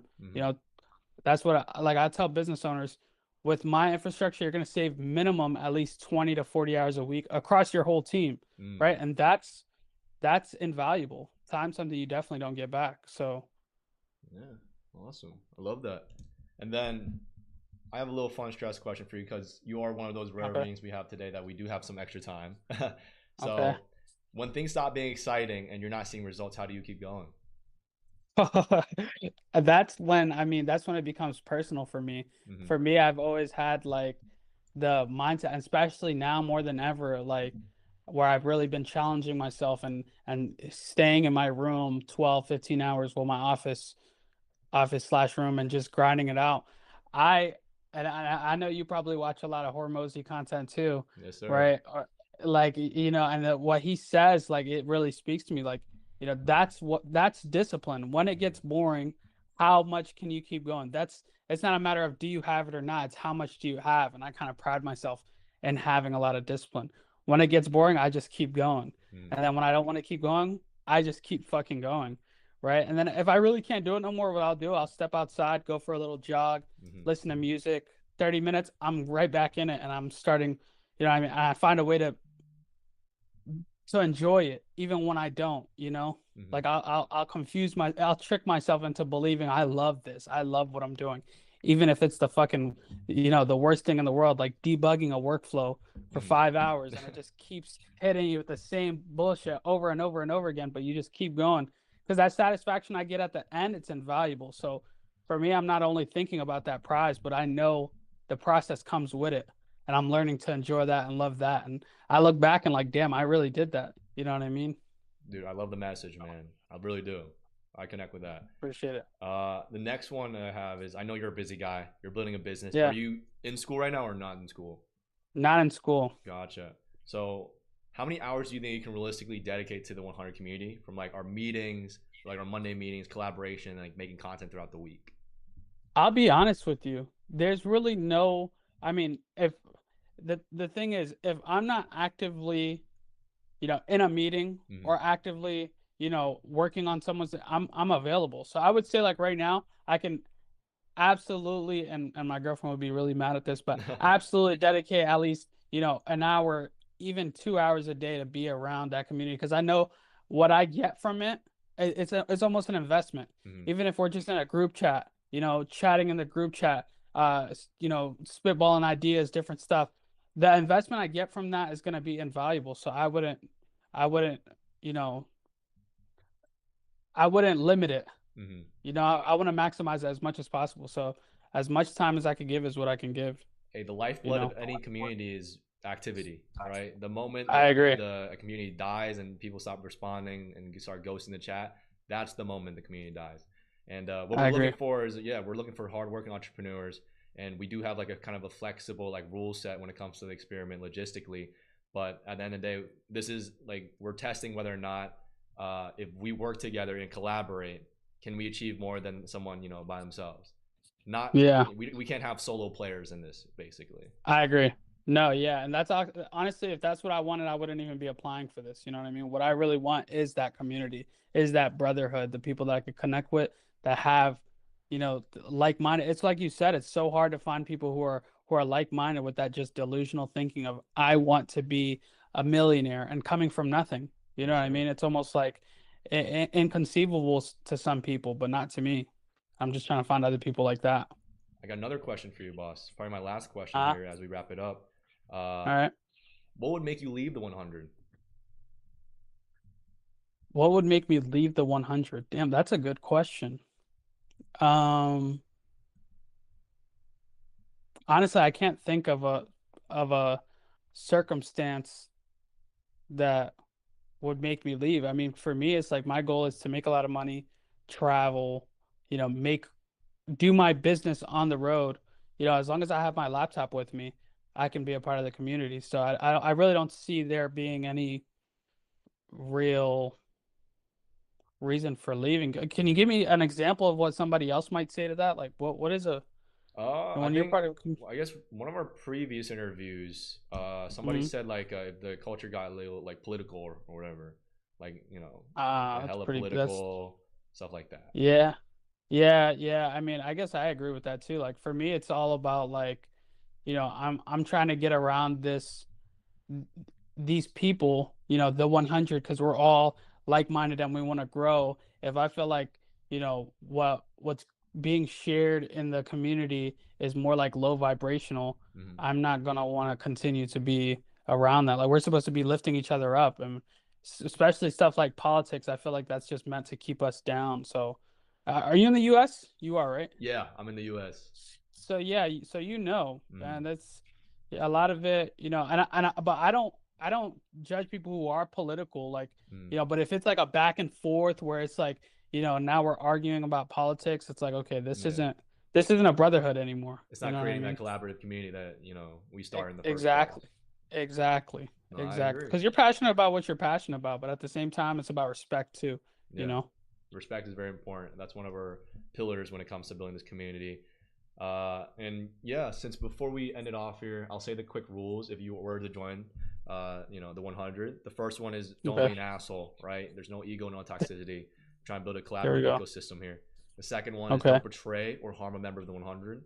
That's also my responsibility to recruit the right fit of people within the 100. Yeah. I think that's my biggest challenge right now. And Yeah. of course, you don't want no hidden agendas within the network we're building here. The third one is Yeah. probably the most important. Never give up on what you're building. People change companies all the time, but the moment you quit on yourself, neither me or 99 other people can help you out of that. You know, Yeah. I like that. yeah. Because what I learned throughout my life is that you can never force anyone to do anything they don't choose themselves to do. You know, Yeah. and Yeah. that's why these interviews are very important because I get to see like where you guys are coming from, what you guys are building, and what your passions Yeah. are, which is very fun for me. But do you have any other questions for Yeah. me as we wrap it up here, brother? Now, honestly, I think that's awesome. I love the set of rules. I mean, what are you looking for when it comes to potential candidates besides, someone who's wanting to do better for themselves and be successful? Like, what are some specific things that you feel like you're looking for?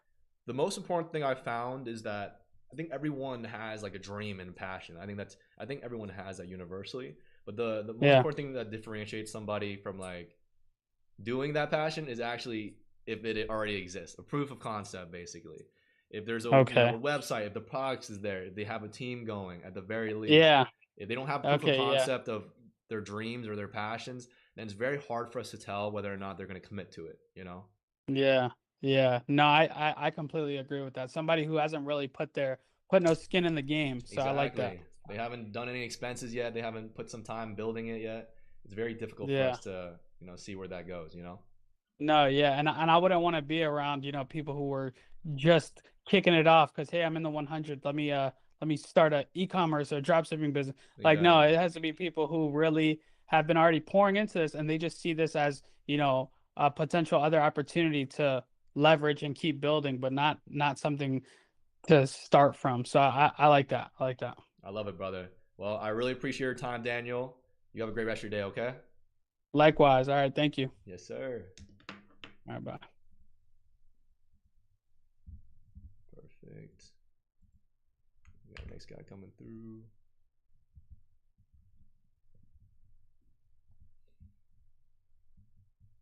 Next interview is gonna be at 12:36. So that's kind of why that one went a little longer than our normal ones. It was good. It was a good conversation.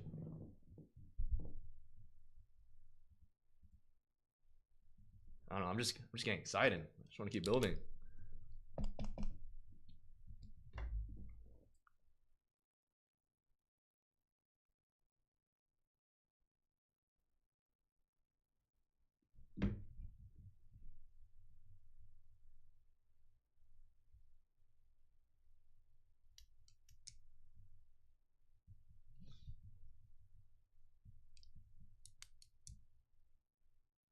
Any cool questions in the chat, Ryan? No. Kicking it off. I'm answering. Is the recording? Huh? Is it still recording? Yeah, it's still live. No, are you recording the thing so we can look at it later? Yeah, it should be saved on VOD on Twitch. Yeah. Dude, imagine I stream and record at the same time, then they'll kill my PC. Hey, how's it going, TGG? Yes, sir. Do you hear me?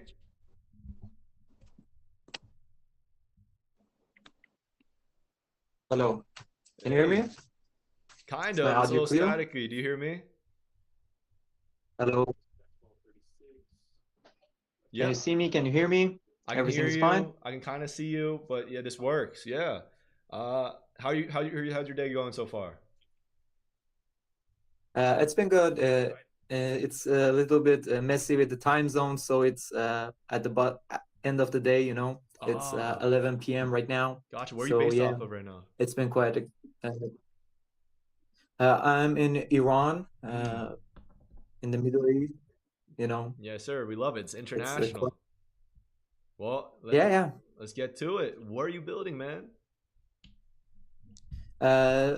I've been building a lot of things in the past years, but the main thing that I'm building right now, it's not even a startup right now. It's very basic, but I'm building a company to help other entrepreneurs to sell.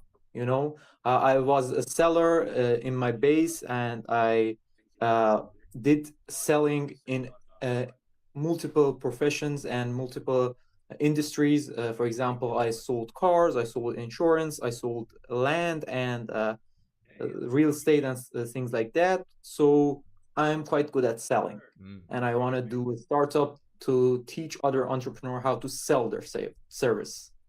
So like kind of like a course or No, not like a course, like a companion.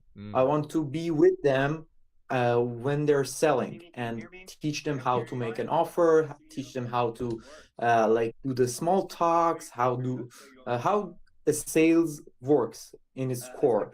And it can be as a course, but courses are like scammy right now and they don't feel as good. So I'm not into that, but uh, yeah, it could work maybe in the future, but the main focus right now is one-on-one sessions to talk about sales and getting people to learn how to sell something that they need to sell.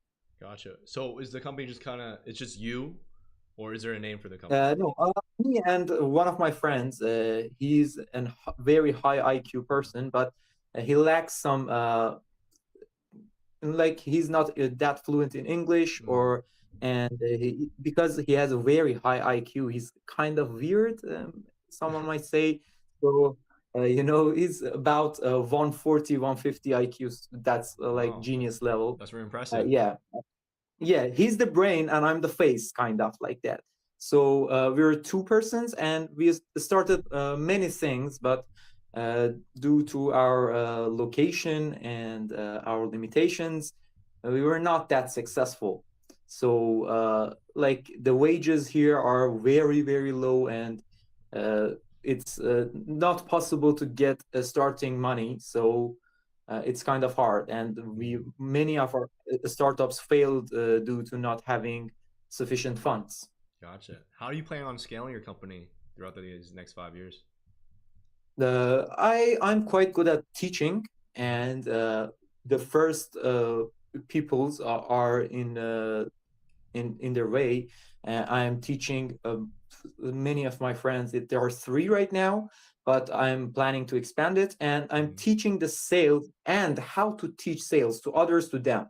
So I'm not the only consultant in our company, and that's my plan of scaling, because I know that a business that is not scaling is failing. And then I think you said in the beginning of the interview, you said you guys haven't started it yet. You guys are just in the beginning phases. No, we're not in getting clients yet. We have no clients right now. But wait a minute, I've got a notification from you guys. Is everything fine? Or no? Yeah, everything's fine. Okay, because my Google Meet got a notification, so I thought something's wrong. We're not in getting the clients yet. We haven't started the company 100%. It's in learning phase and planning phase. So I don't think I'm actually a good fit for the 100 based on of my like what I want to create. The thing that I can mostly provide is I know a lot of things, and for example, I was a very good content creator coach, and I used to coach a lot of YouTube shorts, a lot of Instagram reels. I do that right now, but it's like a second priority for me, because now I am focusing on my own businesses and building my own. So I'm not focused on that, and I think I'm not a good match based on what I'm doing right now. I'm a good match based on what I did and I failed at. If that makes sense. No, that makes sense. What do you think was your biggest accomplishment throughout in your past when it comes to those ventures? My biggest accomplishment was learning how to sell. I don't want to go into numbers because I think it's boring, but I've been consistently the top seller in every company I went to, and I know how to negotiate, I know how to sell, and I know how to talk. That's my biggest power, and I know that because I've been compared with the greatest. I've been compared with salesmen who were in that company long before me, 5 years before me, 10 years before me, more experience, but they got crushed by my numbers because they didn't understand sales and its in its core. And I do that. I do understand sales at its core. I am a student. It's almost finished, but I have a bachelor degree in psychology, so I know sales in psychological level. So the base of human nature. Yes, sir. Who would you say is your target audience, like demographic? My target audience right now, that's the thing about sales too. You have to be specific with your target audience. And my target audience are beauty salons right now. Okay. I want to help them how to plan how to sell to women, men, and how to sell beauty plans, because it's very popular in our country. Many coaches in our country are like coaching and teaching in beauty industry internationally. So we are quite big on that, and our people are quite big on that too. So locally right now, I want to focus on beauty salons because I think they have a very great potential to upgrade, as someone might say. It's like they're good, but they have no idea how greater they can be. Gotcha. Okay. And I think that's a good part of the business to invest on too, because if you go on a very successful industry, if you enter a very successful industry, the main thing is because everyone is satisfied with their normal looking results, you can crush them because nobody is thinking about improvement. But if you go into like semi-successful business, everyone wants to improve, everyone wants to win the competition because they're not earning enough, they're not feeding their family. So the hunger is there, and it's kind of hard to compete with a hungry man who has way more experience than you. But when you go into industry, something like the beauty loans that I said, it's very high margins. They get paid like 4 or to 5 times the minimum wage of my country. So they're wealthy people. They're not hungry. They're not. They don't need the money. So they don't think about how they can improve. So I can help them, and I can help them see what they can't on their own. Gotcha. Okay. All right. Yeah. I think we have, just to wrap it up here, since we have a couple more minutes. Why do you want to join the 100? The main point that I wanted, because I think I heard the last person say this too. The main point is, when I'm in a company, when I'm in a group, I think I'm the one that is getting taken advantage of. You know, I'm the one putting the most work and getting the least money. So that's my main problem. I want to be in a group that they actually want to improve. They actually want to build something like me. And I'm not the only one who wants to do that. So that's my main point. And the other point is, as I said, my company is about entrepreneurs and how to sell them. how to teach them selling and how make them sell their stuff. So I thought I would be a great fit. Maybe not as a main person. Maybe I don't know how your guys program work, but maybe not as a main person, but as someone who can help the main people in the group to help them sell. That's my main point. Hey, nothing more. I believe sales is kind of like one of the most crucial skills out there when it comes to business. And if you have sales down, like you can do a lot with that. You can build empires with sales. But hey, I think we're running out of time here. I really appreciate your time, brother. All right, we'll be in touch. Okay. Thank you. It's been a great time. Lovely. Have a great rest of your night, because I know it's night over there. Thank you. Yes, sir. Kind of late right now. Yes, sir. Thank you. Goodbye. Goodbye. All right, perfect.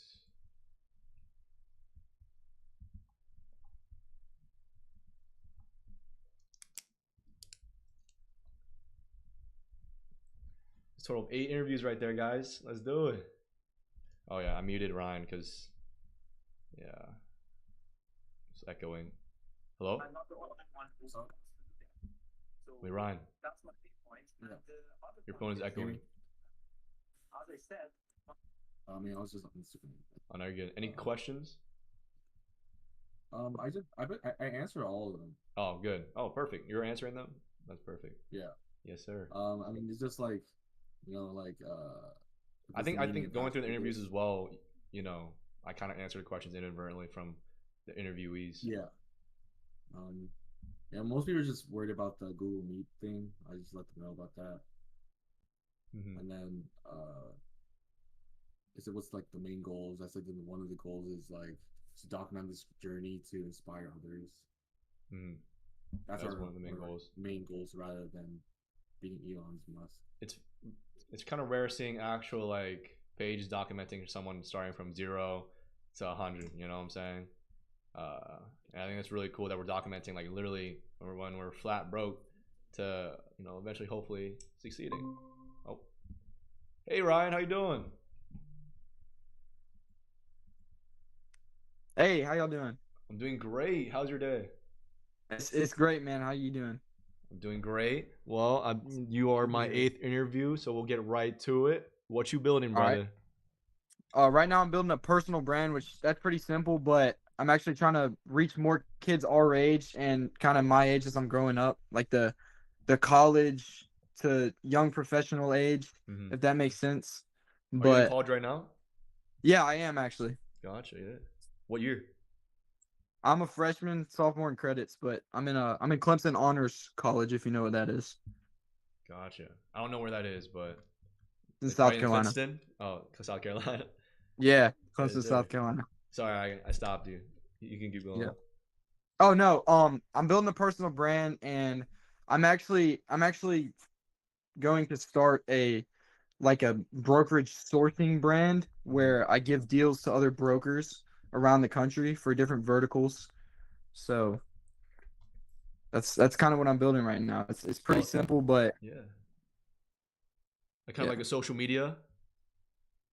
Yeah. So it's gonna be more of like a company. So basically, what I'll do is, so right now I'm trying to build like more of a sales enterprise more than anything else. So anything that I'm doing is gonna have to do something with sales. So my personal brand is teaching sales and all that, and then the brokerage thing.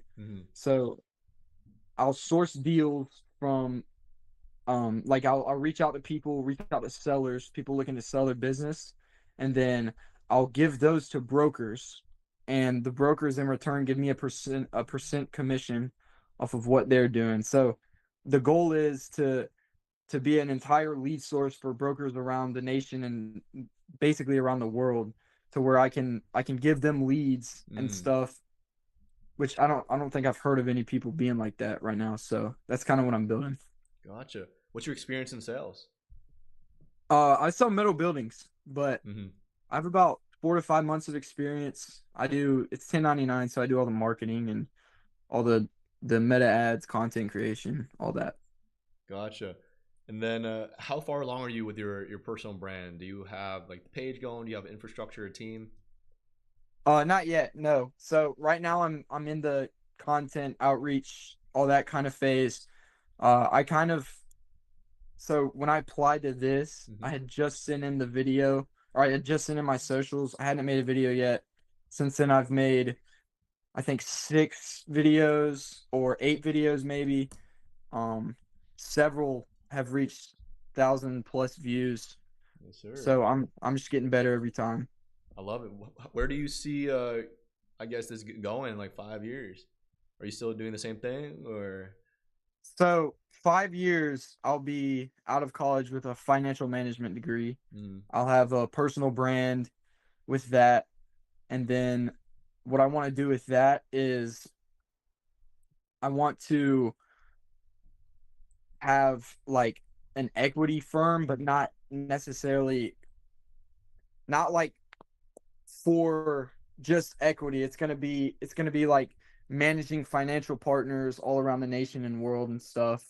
And so that's kind of in the next 5 years. I'll probably be getting that started up, and it'll be sooner than later where I start to get the runnings of that going. Yes, sir. Do you have like an LLC attached to it, or you incorporate, or is it just kind of like a social media page for now? No, it's just a social media page for now. But I'm working on that. I'm still getting everything up and running, but I'm working every day, making basically double the progress I thought I would. So you got to, bro. You got to. Yeah. Well, now I have to ask you, why are you here today? Why do you want to join the 100? Man, I feel like I'm not. I truly believe that I'm different than a lot of people my age, and I talk to many people about that. And I know I don't really take advice from like my parents or anything, because all that, but I talk to many people that have achieved a lot of success in their life, and they'll always say that I'm different, but I'm really trying to find a place in a community that fits me the best. And I came across this page and I was like, yo, I mean, there's no way the money didn't strike me. It was what the page was about and the true meaning behind the goals. And I want to find a community of like-minded individuals that with me and them, we can really add on to the world a significant amount. Yes, sir. I love that. I love that message. What are skills that you can contribute back to the community? For myself or with Quant? Yeah, for yourself, for Quant, like skills, experience that you can Okay. back. Yeah. So innovative thinking is my number one skill. I'll ask anybody about it and they'll say, dude, your mind is just insane. And I don't mean that to brag, but I truly believe that I have like a one in a billion mind. And with that, I can help ideas that other people create. I can help them flourish, and I can help. I'm trying to figure out a way to explain it, but essentially, the way that I think and the leadership that I bring to the table would help any idea that we come across just absolutely pop, like, if that makes sense. Yeah. So give me here's a fun question. What do you see the 100 doing in 5 years? Like, give me an example. What's your vision for it? Because at the end of the day, I'm not building this by myself. I'm building this with the members of the community, right? And yeah, absolutely. Yeah. Do you have any ideas? No, I don't see anything basic coming out of it. I see if work is put in every single day. Hold on, buddy. Hold on. Sorry. No, you're good. Can I do this real quick? All right. I'll talk to you in a minute. Sorry. If work is put in every single day, there's not going to be anything that won't get accomplished. So in 5 years, I definitely see.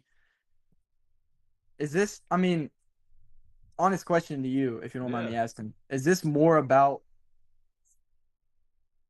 combining wealth to create, Elon Musk's wealth, or what's like the main goal? the main goal. Well, Yeah. of course, like when it comes to like achieving, a wealth higher than Elon Musk, that's going to be like a physical goal that can track the community's progress towards like, our progress in our entrepreneurial journey, our net worth, our grind, and starting our businesses and everything. But the foundation of the experiment itself is basically if we put 100 like-minded entrepreneurs in a room together and collaborate and building and supporting each other, what are the things can we accomplish, instead of competing? That's the fundamental of this experiment, and that's really what I wanted to see. Yeah. No, that makes sense. I think, obviously money is definitely a good quantitative measure, but in 5 years, man, I definitely see at least $100 billion if we're talking measuring. Mm-hmm. Which I think that there's gonna be a high and there's gonna be a low, right? So I think that improving it may start out with 100, but we may cut down to 70, and then we may go up to 120 or something. I think that always adapting and overcoming the challenges that we face as a team is going to be the best thing that we can do.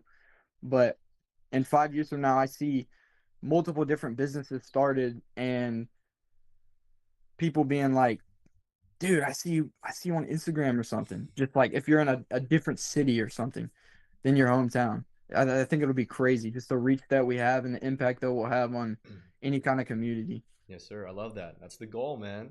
And we have another interview in 4 minutes here. Yeah. Do you have any other questions for me as we end it off? No, so I guess if this went really well, and let's say if it went extremely well and I did end up getting a spot potentially, then what are you specifically looking for in people for them to succeed in this, I guess, project? Yeah, of course. I think dream and ambition is like kind of the foundation. They have to be a dreamer. They have to believe that they can do, achieve what they want to achieve, and the ambition is very important. But I think the most important thing I kind of realized when it comes to looking through all the applications and interviews is proof of concept. Like, do they have like a social media going, or do they have the business started, stuff like that, clients or whatever, or they're just like. And at the end of the day, we may be in the beginning stages of all of our careers, but I think starting is kind of like the most difficult part, right? And that kind of differentiates the people who actually commit to their dreams and who doesn't. You can't really gauge someone of how committed they are to their dreams if they have nothing going on yet. Oh yeah, 100%, man. That's exactly why I started the social media, because I just wanted to show people that I'm all about it. Yes, sir. Well, I appreciate your time, Ryan. You have a great rest of your day, okay, brother? Yeah, you too, Antonio. Yes, sir. All right, see you, man. See you. Awesome. Next interview, guys. I guess if this went really well. Yeah. So like, let's say like for that people answer that question, you can say like it's more of a symbolic meaning, being the Elon Musk thing. Yeah. It's more of a like you said it correct. Like it's more of a physical measurement. It's just like to make the journey visible. That's not our focus right now. It's just one of our physical goals to think bigger and be more accountable.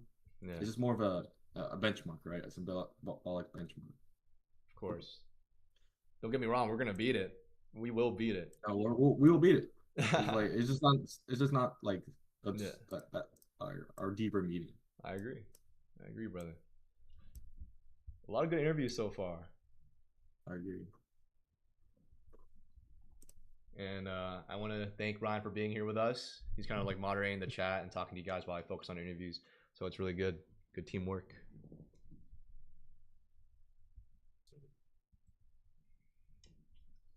Oh yeah, 100%. That's exactly why I started the social media, because I just wanted to show people that I'm all about it. Sir, well, I appreciate your time, Ryan. Have a great rest of your day, okay, brother? Yeah, you too, Antonio. All right, see you, man.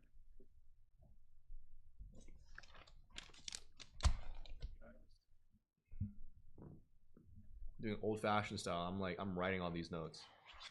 Allow me to remember everyone better.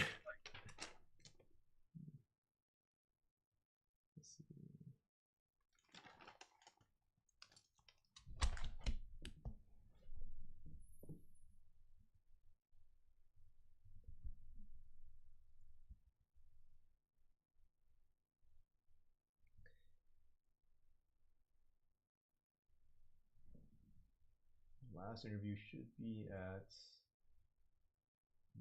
4. Hey, how's it going, Owen? Hi, Antonio. Yes, sir. How's your day so far? Yeah, not too bad. Not too bad yourself. Doing great. Where are you based out of? I'm out of Northern Ireland.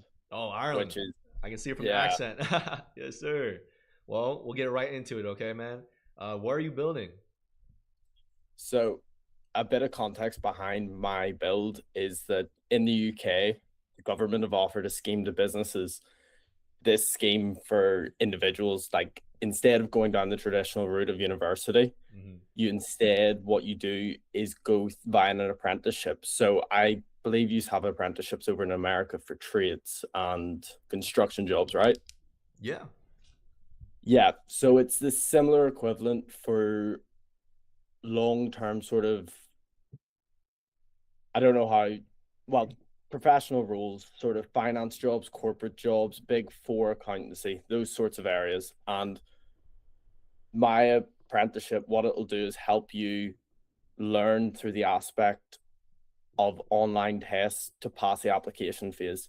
Now, a lot of my friends did apprenticeships, and I met some people in the wider community, and I sort of tended to ask them what was the bit you found hardest. It's generally a 4-stage process in which your first stage is your application, second phase online assessment, third phase video interview, and then fourth phase final sort of onboarding. Yeah. So the second phase, the online assessment, is what they found hardest. It included things such as mathematical tests, sort of anything you'd expect when applying to a job.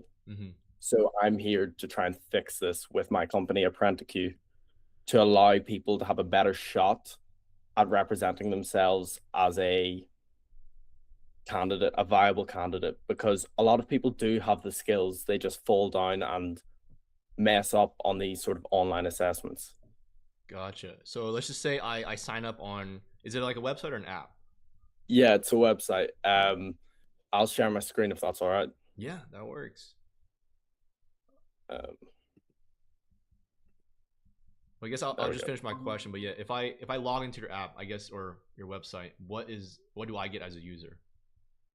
So in return for a subscription, you get the chance to, there's a calendar which has all the sort of applications in one spot. The issue is you need to, in order to do it individually, you need to know every company when they're releasing, because they release these applications at different times of the year for short phases, maybe a week, maybe 2 weeks. Yeah.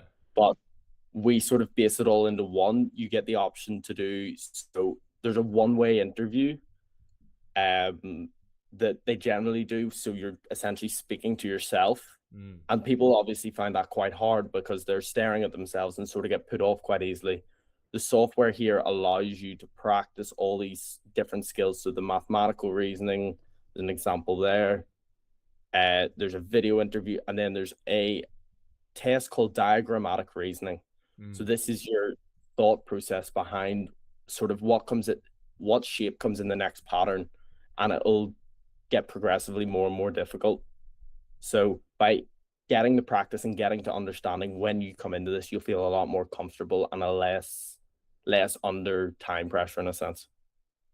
Gotcha. So it's basically kind of like it takes you through like this course to help like better your interview skills for that apprenticeship and your application, something like that. Yeah, and that's where I saw the gap, because everyone who is sort of doing similar to what I am sort of promoting, they are currently doing it for main interviews. And with apprenticeships, there's sort of a difference in applications. So by giving this opportunity, then people can really practice. Okay. Perfect. Are you doing this with anyone else, or is it just by yourself? So currently I'm by myself. I've built the website, I've built the socials, I've made the videos. I'm a sort of one-man band right now. Gotcha. And is it fully fleshed out? Like I can use it right now? You could use it right now. We have 20 users currently. There's obviously a few hitches I still need to make in terms of design, but for the most part, it is all operational. Gotcha. Who's your target demographic? I know it's like apprenticeship people, but like who's the main people, like, you know, age group you're going for or sector? So with apprenticeships, provided you haven't done one, anyone can apply. So 18 and above, and people who are looking for a solution to other than uni and further education. Mm-hmm.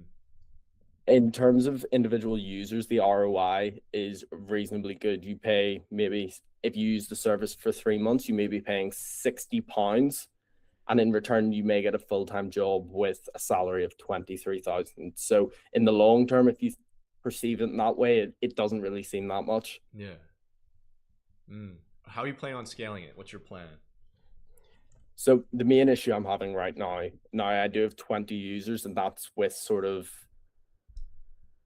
somewhat consistent posting. I've sort of tapered off since, but I think the biggest thing is to grow the audience first, and then I want to progress into other aspects. Now, certain companies, which I'll not name, have different tests and they vary. So I'd like to get more specific so I can cater to a wider audience instead of just hitting the main sort of gate posts. Gotcha, yeah. Well, I am curious though, who is your competition within this field? Currently, directly on what I'm doing, there is no competition. You can obviously find similar companies such as Job Test Prep and Assessment Day, and they offer somewhat of the same service. So they will offer one of these tests, but you may have to pay £400 to use it. It's not an indefinite one-time purchase either. It's out of a student's budget in a sense. No one is going to pay that £400, and it sort of feels unreasonable because at the end of the day, you're using an online service that you could create yourself. Yeah. So that's true. Perfect. And then another question I have is, what do you think was your biggest challenge, like starting this business, and what bigger challenges do you think you'll come across as you scale? So my first issue was my coding was somewhat limited. So I don't know if you can tell or how well you're into websites. There's been a good bit of AI used with this. So it's not the final product. It works. And I suppose if it's not broken, don't fix it. Yeah. But as I progress onwards, I'd like to improve the website professionally, alter it so it is robust. And then I think one of the other issues that I focus on is not only increasing customers, but increasing bandwidth. So right now it may be operational for 100 to 200 people using it. But if we do grow to a larger scale where we have thousands of people using it, which is the ideal goal, then I'm going to have to progress to a sort of larger hosting system. Yes, sir. Are you going to school right now, brother?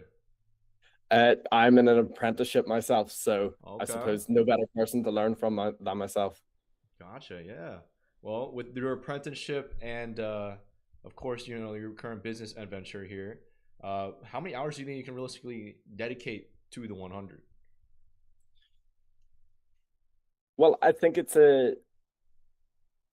sort of, I'm of the view that I'll get out what I put in. So the more I put in, the more I'll get out. I'm working 7 hours of my day, 5 days a week, but my 9 to 5 and then my 5 to 9. My 5 to 9 is generally free most days of the week. I'm not sort of afraid to do work. Like one of my previous jobs, I was working 60-hour weeks. So I'm more than happy to put in the work to achieve results. What time is it over there right now in Ireland? Currently 10 minutes past 8. Oh, okay. Gotcha. So I'm just getting like a kind of a time frame of what's your schedule looking like. But yeah, I should have asked this before, but why do you want to join 100? Like, why are you here today? So I'm trying not to sound like every other candidate prior, but I do think a sense of community is important. I have been in enough what you would call side hustles, then you can sort of name on one hand. I've done crypto, I've done Forex, I've done ecom, I've done SMMA. But one of the main things that I learned, the one invaluable lesson I learned was during crypto and that crypto sort of phase that I had, working in a group made me a lot more productive. I suppose there's nowhere where you can actually hide when you're in a group. If you're not turning up, putting in the work, then people are going to start asking questions. And I think one of the things that is also important to me is that I'm sort of not striving for success, but I'm really worried about failure. I do not want to fail. I want to see this progress and grow. Gotcha, yeah. And then I guess another important question is what can you contribute back to the community, like experiences and skills? So yeah, as mentioned before, I've done a lot of the side hustles, and through that I've met a lot of interesting people, some notable people that you may already know in a sense. I've been able to gain connections, insight into different areas. I think that also having my experience in other fields will also be able to help others. So depending on what you're doing, I may be able to provide insight or someone I know who can do something for you, whether it's content or other aspects like that. Gotcha. And then here's another interesting question. What is your vision for the 105 years? So yeah, as you said before, I think this is the longevity thing. I can see the 100 Club being the exact same as many of the big groups you already know. In the UK, we have a group that I would know quite well called the A Players Club. And it started somewhat of the same, like-minded individuals coming together. And now they host events all over the world. They have different members of the group dotted across the globe, and they do lots of events, loads of insightful information, and it brings everyone together. You can speak to one another, network on what you're doing and how each of us can help to grow. Gotcha, yeah. And then you are one of my rare interviews where I do have extra time with you, so I'm just gonna throw some fun questions at you, okay? Yeah. When things stop being exciting and you're not seeing results, how do you keep going? Well, that's the thing. It's already not exciting. I'll be honest. I'm finding it hard marketing and growing from my current point. So I think the thing is that you've always got to see the end in mind. If I'm seeing no results, well then if I quit, I'm never going to see results. There is no chance. Whereas if I keep sort of going along, whether it's at 50%, it's moving better than standing still. I always want to progress. And I think personally with me, it's really, really important that you do keep moving. One of my good friends who runs a successful SaaS, he sort of said, build now and build fast. Yeah. Don't wait for everything to be sort of ready to go. There's never going to be perfect timing. You need to go and get going. I agree, 100%. I love that message. And then another important question: what would make you leave the 100? I don't know if there would ever be a question of leave. I think joining into the group and listening to the other candidates, I've seen how eager and motivated people are to get this thing going and get us to grow. So by me putting in, as I had said earlier, about what I put in will be what I get out. So if I'm consistently active, helping to progress and grow, and everyone matches that energy, which I already know they will, there will be success. So I don't think there would ever be a question of leaving under no reason. Yes, sir. Okay. And then just to wrap things up here, I'll just say the 3 rules if you were chosen to become a member, since we do have time. The first one is don't be an asshole. That's one of our biggest pillars. Very simple, right? No ego, no toxicity. We're trying to create a collaborative ecosystem here. People who support one another, building each other's businesses. The second one, don't betray or harm a member of the 100. So no malicious behavior, no hidden agendas. Also my responsibility to recruit the right people for this experiment. And then the third one is never give up on what you're building. You might change companies here and there, but the moment you give up on yourself, no one can help you out of that. And I truly believe that. People would decide for themselves if they want to do something. You can never force anyone to do anything they don't want to do themselves. And then yeah, to wrap it up here, do you have any questions for me, brother? I'd like to see your perspective on things. Yeah. What are you actually looking for? Now, I suppose I can't really change many of my answers now. It's all over, but I'd just be interested to hear sort of what you're actually seeking. Like, where, likewise to your question that you'd asked me before, where would you see the 100 Club in 5 years? Of course, yeah. Well, I'll start answering your first question. The thing when it comes to these like application interviews, I think dreams and ambition is a foundation. You need that. You have to have that. Every applicant, I believe, has like something like that, and it's universally within humans to dream and like have an ambition to be better than what they are right now. I think the most important thing I'm looking for is like a proof of concept. The ability to have already something started makes your dream a little bit more realistic in my eyes, right? If you're talking about something that you haven't even started, even created a website for or an LLC or anything like that, it's very difficult for me to gauge if how committed you are to your dream and how committed to your goals. And so that's proof of concept is so important, and I think that's fundamentally what I'm looking for. And then of course another one, like kind of like a benchmark, is kind of like a personality fit. We are trying to build a collaborative environment that support each other, and we need active members. The reason why a lot of communities die is because people stop being active, people start ghosting the chat. We have rules in place to stop that from happening, of course, which is like a branch to the never give up on what you're building rule is like the accountability check-ins, the commitments, net worth updates that everyone has to do every month and weekly. Those kind of like keep the community involved and active within your business venture. But of course, I know everyone has a busy schedule because we are all entrepreneurs here. But fundamentally, this experiment would not work if everyone is not putting in their share of time and effort into building it, Yeah, definitely. I agree. And the one thing I did want to point out that I think the 100 Club's very innovative. I appreciate the opportunity. It has been good to sort of see something different. Like, one of the other things I know with sort of some of the people that I know in higher sort of more successful businesses is that there are groups, but you've got to have, say, minimum 100,000 in revenue, or you need to know so many people or have how many Lamborghinis. I don't know, but this is sort of an open sort of session to show you instead of what you actually have. Hey, at the end of the day, we're all building something, man, and I want to be able to like not only bring up ideas and promote the people within 100 group, but I want to be able to create a community where everyone's collaborating and working together to achieve greatness for themselves. And I said in my video, like, I'm starting from 0 too, man. I'm in the beginning stages just like you, brother.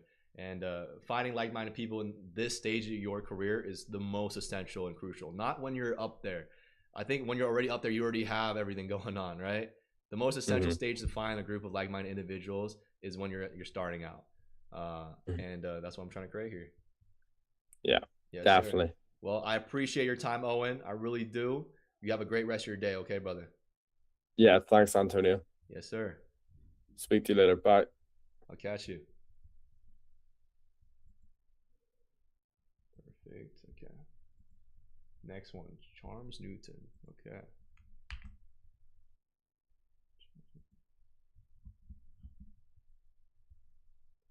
That interview is gonna be at 1:24, so we have like 6 minutes to the interview. Let's see if he shows up 5 minutes early, but I think I'm gonna post a video on TikTok real quick, guys,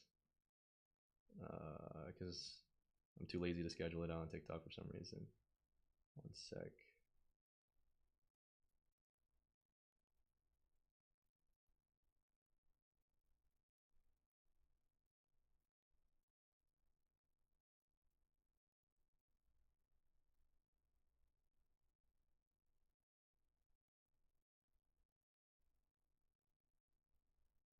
Perfect. A lot of good interviews so far. I love it. Everyone's building something different and unique, which is the coolest part.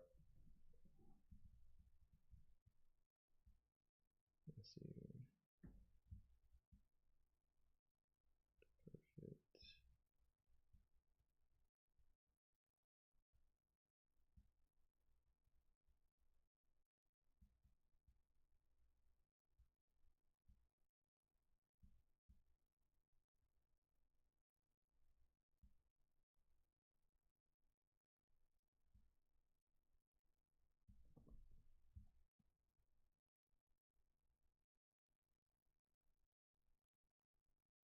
Grind don't stop. I post every single day. I will not miss one. Every day. Every single day. Hey, I went back. What? This guy asked, you went back to fill out the form again. You can't, but I'll say. What form? The application? Let's just change his application. No. I'll just say DM the company.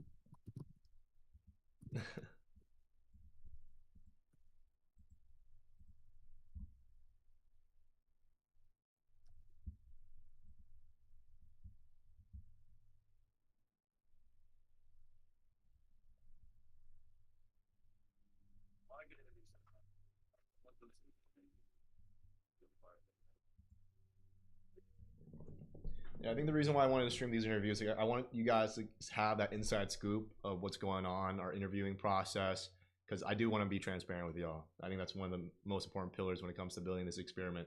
And so I think it's also fun. I think you guys get to learn a bunch of businesses, entrepreneur people, just like y'all, who's building something, which is really cool. Let's see.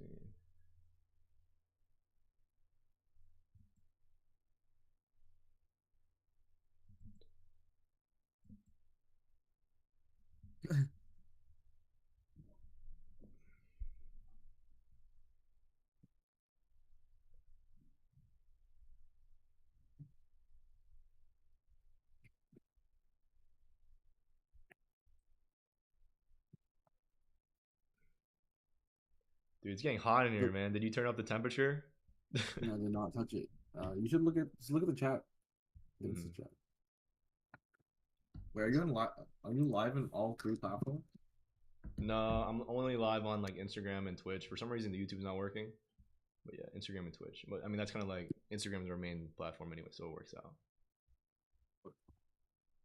What's the Twitch channel called? Should be Quant Community or Quant Official, either one.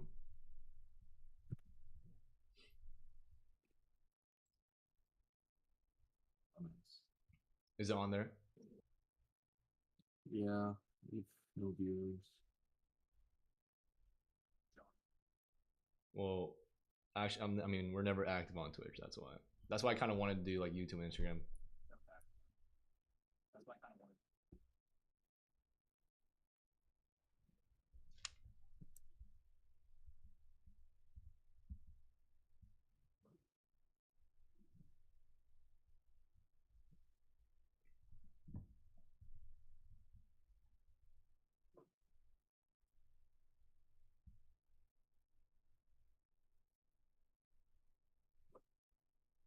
What are the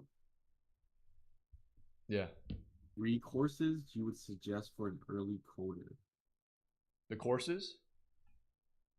Courses? Maybe resources? Oh, resources.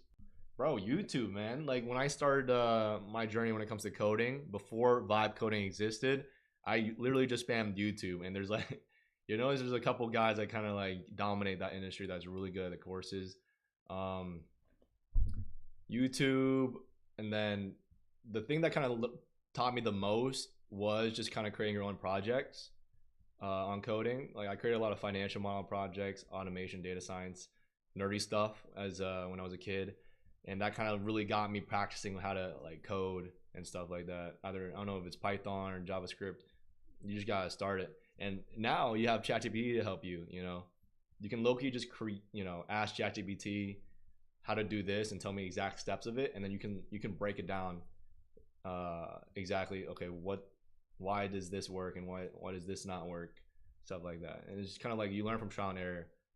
Before ChatGPT existed, we had something called Stack Overflow, where you can see your errors and everything and see why code doesn't work. And I would have so many Stack Overflow tabs on my thing, it was crazy. Now you can basically just ask AI and then they'll tell you exactly what's wrong, and they'll fix it for you, which is really good. But yeah, I think we are moving towards more vibe coding. You should still understand the fundamentals of coding and how the coding logic works, because I think that's something you could use everywhere in your life, like problem solving. But we are moving towards an era where AI kind of codes for us, and all we need to do is speak English now, right? We only need to talk to it and it'll create code for us, which is kind of amazing. So, and it's just going to get more advanced from here.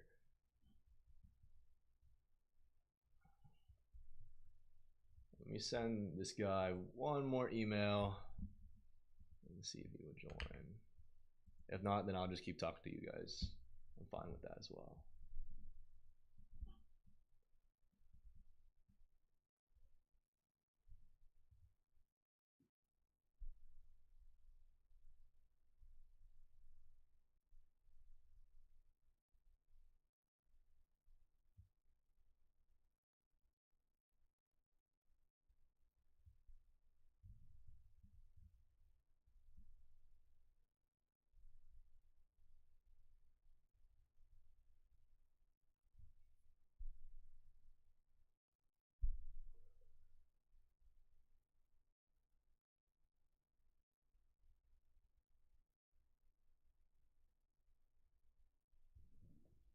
Oh, nah, he's late. It's over. Okay, guys, we're just gonna wait 3 minutes and we might just call it. And then I'll just do like a question spree. You guys just ask me questions and I'll just talk to y'all.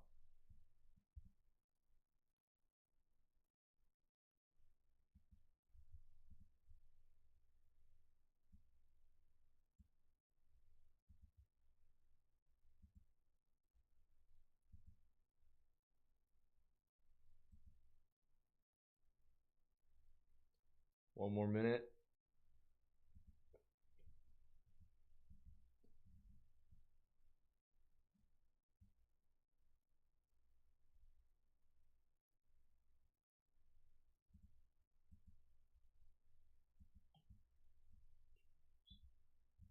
Charms Newton. Okay. Let me invite this next guy.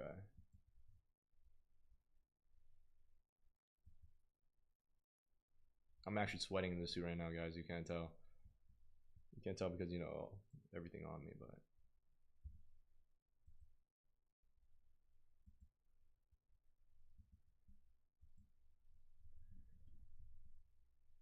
Alright. So invite the new guy. See if he comes early. I'm down for a 10-minute early one. But yeah, since we don't do streams a lot, guys, if you guys want to blast me with some questions, I'm down to answer some.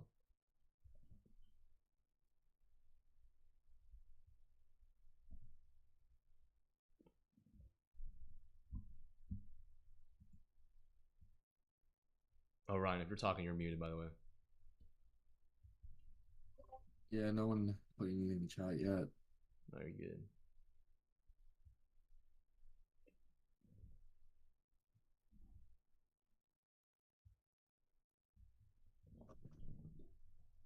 We do have a block of time after this next interview at. Yeah, I'm sorry. Oh, what? Like our like a 12 a 2 p.m. here. It's gonna be, we have a little block of time before the next one, so I might just do like a I'll be back in an hour type of thing.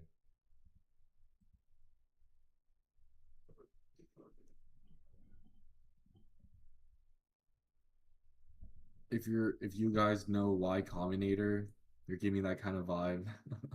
Yeah, we know Y Combinator, of course. Every person like starting a startup knows Y Combinator.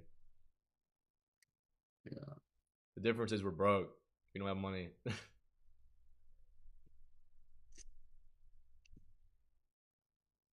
The best thing we can give is community. So.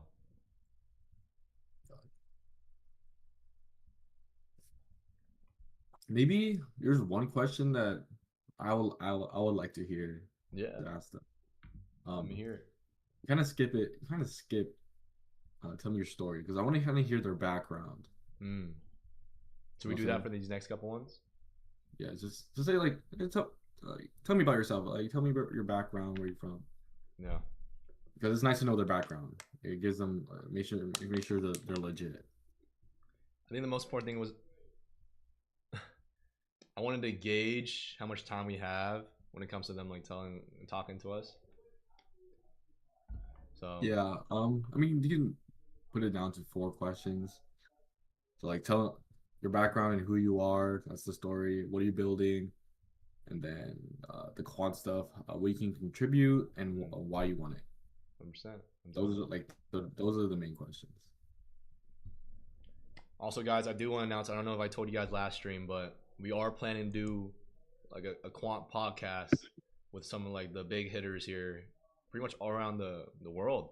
We're gonna. I mean, after we get the 100, I think that's kind of my main focus. So, but after we get it, I think we're gonna start the podcast, and we're gonna be reaching out to a bunch of like my dream one is definitely Elon Musk, getting him on one of these eventually. That's the goal. That's kind of like the big one, but we'll work ourselves up there. But the cool thing about our podcast that I'm planning to do is it's gonna be like all 100 of us is gonna be in the chat. The entire 100 community is gonna be in the Discord or whatever, and like right behind me, so they can ask questions, respond, stuff like that. So it's a little bit more interactive. So it's not just me as the host, but everyone else in it. We're gonna figure out how we're gonna do that, but we'll figure it out.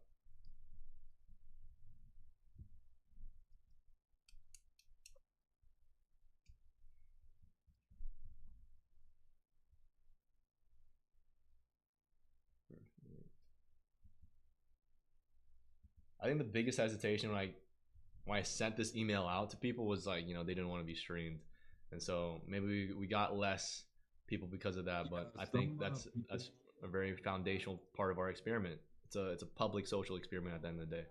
So yeah, some people were kind of worried about that in the chat. Well, just one person. They said, "Is there a way we can do the interview but not streaming?" Yeah. But it's also a way to showcase your company, so it's like kind of free advertisement and marketing. So yes, I think some people ask also, oh, these companies are pretty cool. What's it called? Can you drop the link to their company? I mean, we're gonna go through all of them. I like most of our interviews so far, so who knows? You might be seeing some of them eventually anyway. So, and yeah, of course. I mean, whatever company that I have in my notes, I'll try to push out. I think the only person that did it in the chat was the arcangle.ai. If you guys want to check that out, I think that's something cool. He's building like a patent automation, which I think I found fascinating. So you guys want to check that out. Free plug.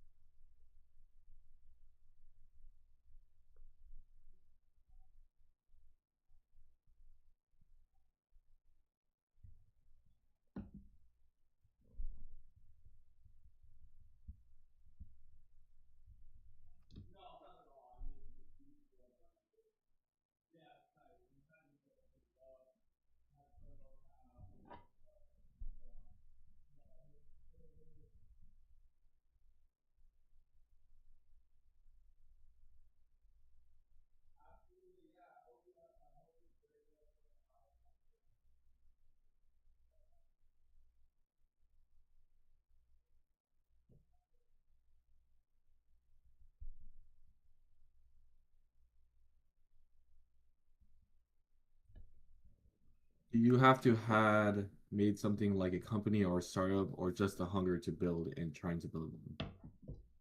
I mean, that's a good question. That's a really good question. I think having the hunger to build and the ambition to achieve and have a goal is foundational. I mean, we wouldn't have any interviews at all. We wouldn't have you in an interview if you didn't have that as a foundation. But the most important thing I'm looking for is someone who has started something. Either it's like they have the LLC up, they have something going. They might not even have a traction yet, but they have a process, they have a team or a product or something like that. They just have to have already started. And I think that's some of the most difficult thing to do when it comes to entrepreneurship, and that it is to start. So that's kind of like the differentiator when it comes to like a interview. I think has a lot of potential versus one that I can't really gauge because nothing has started yet.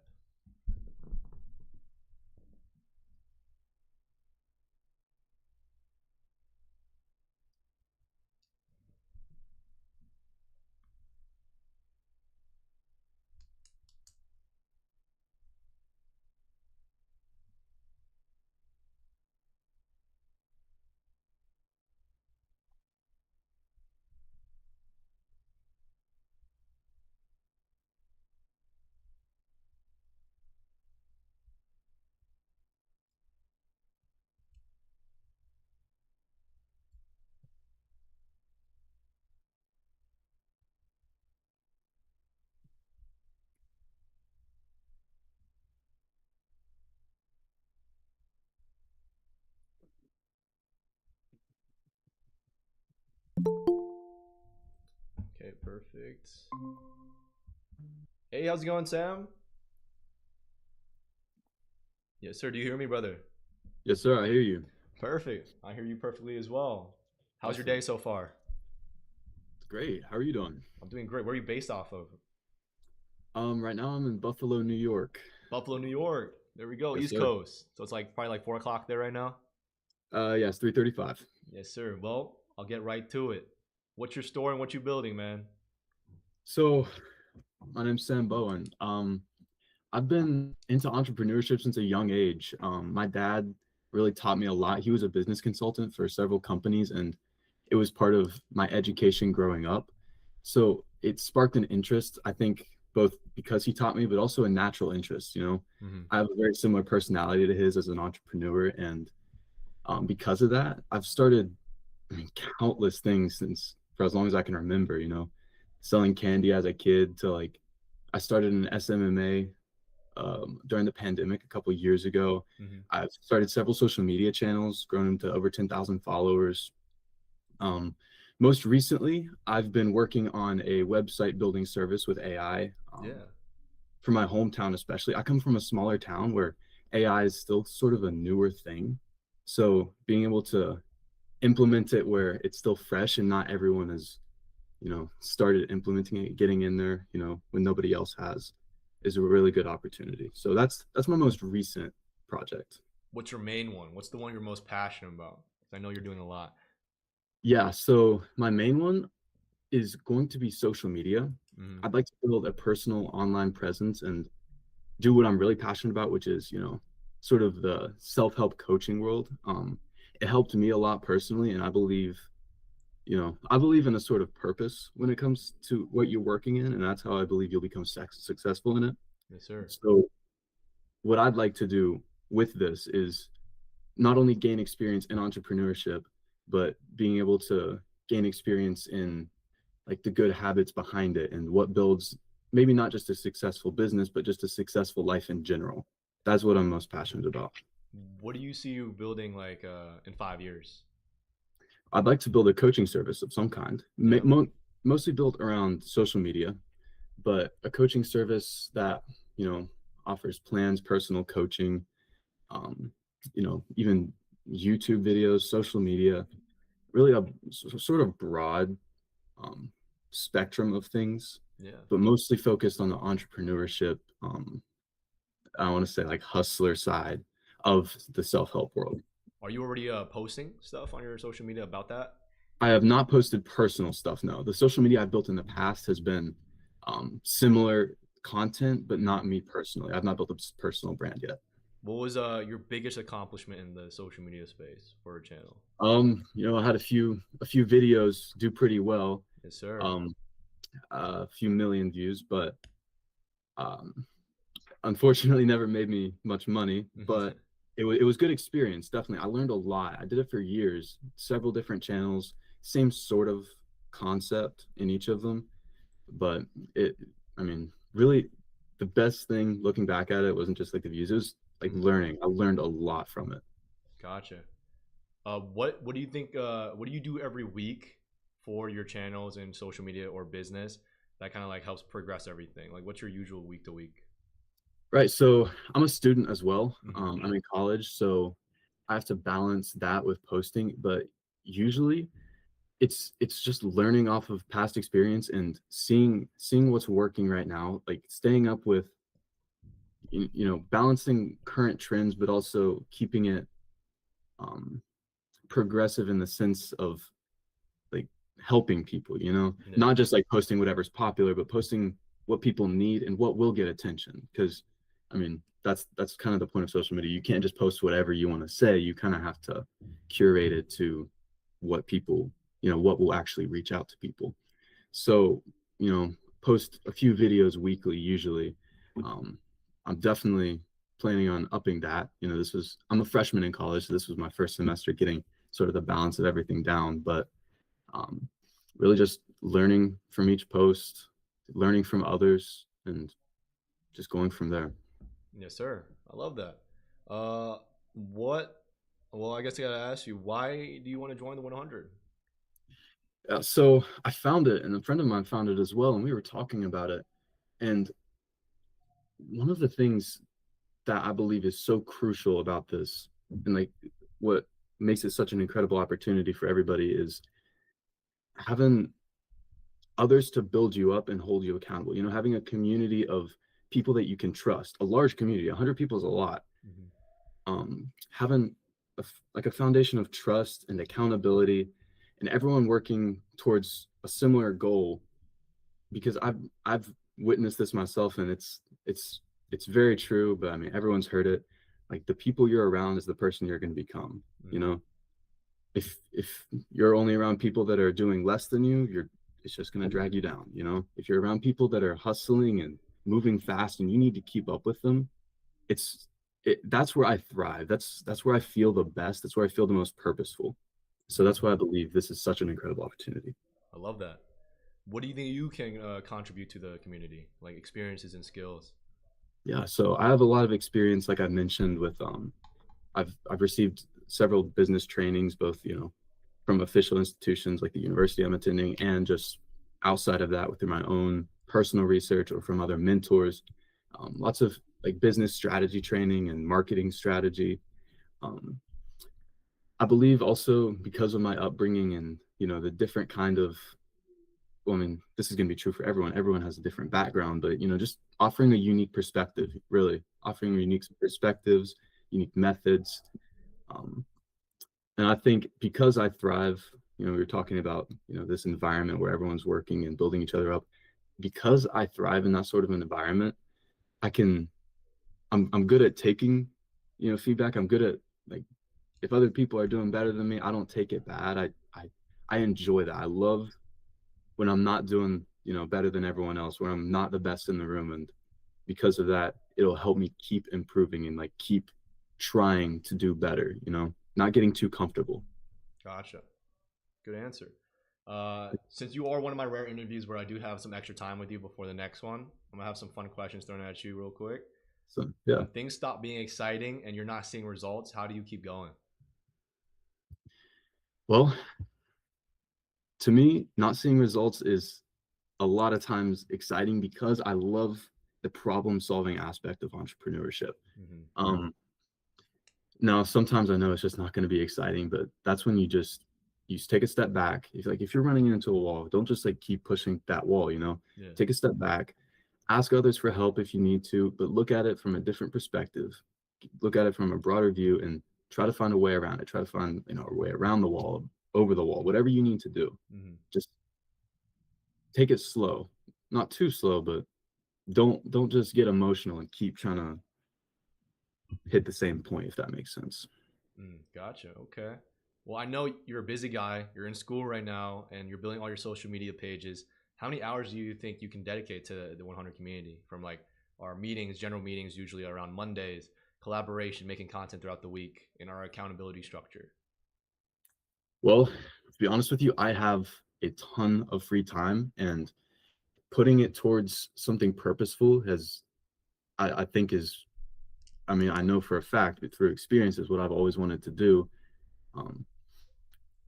Currently, you know, I stopped working my job earlier this year, like an actual job, and I have like 40 plus hours of absolutely free time that I am more than willing to put into any sort of work.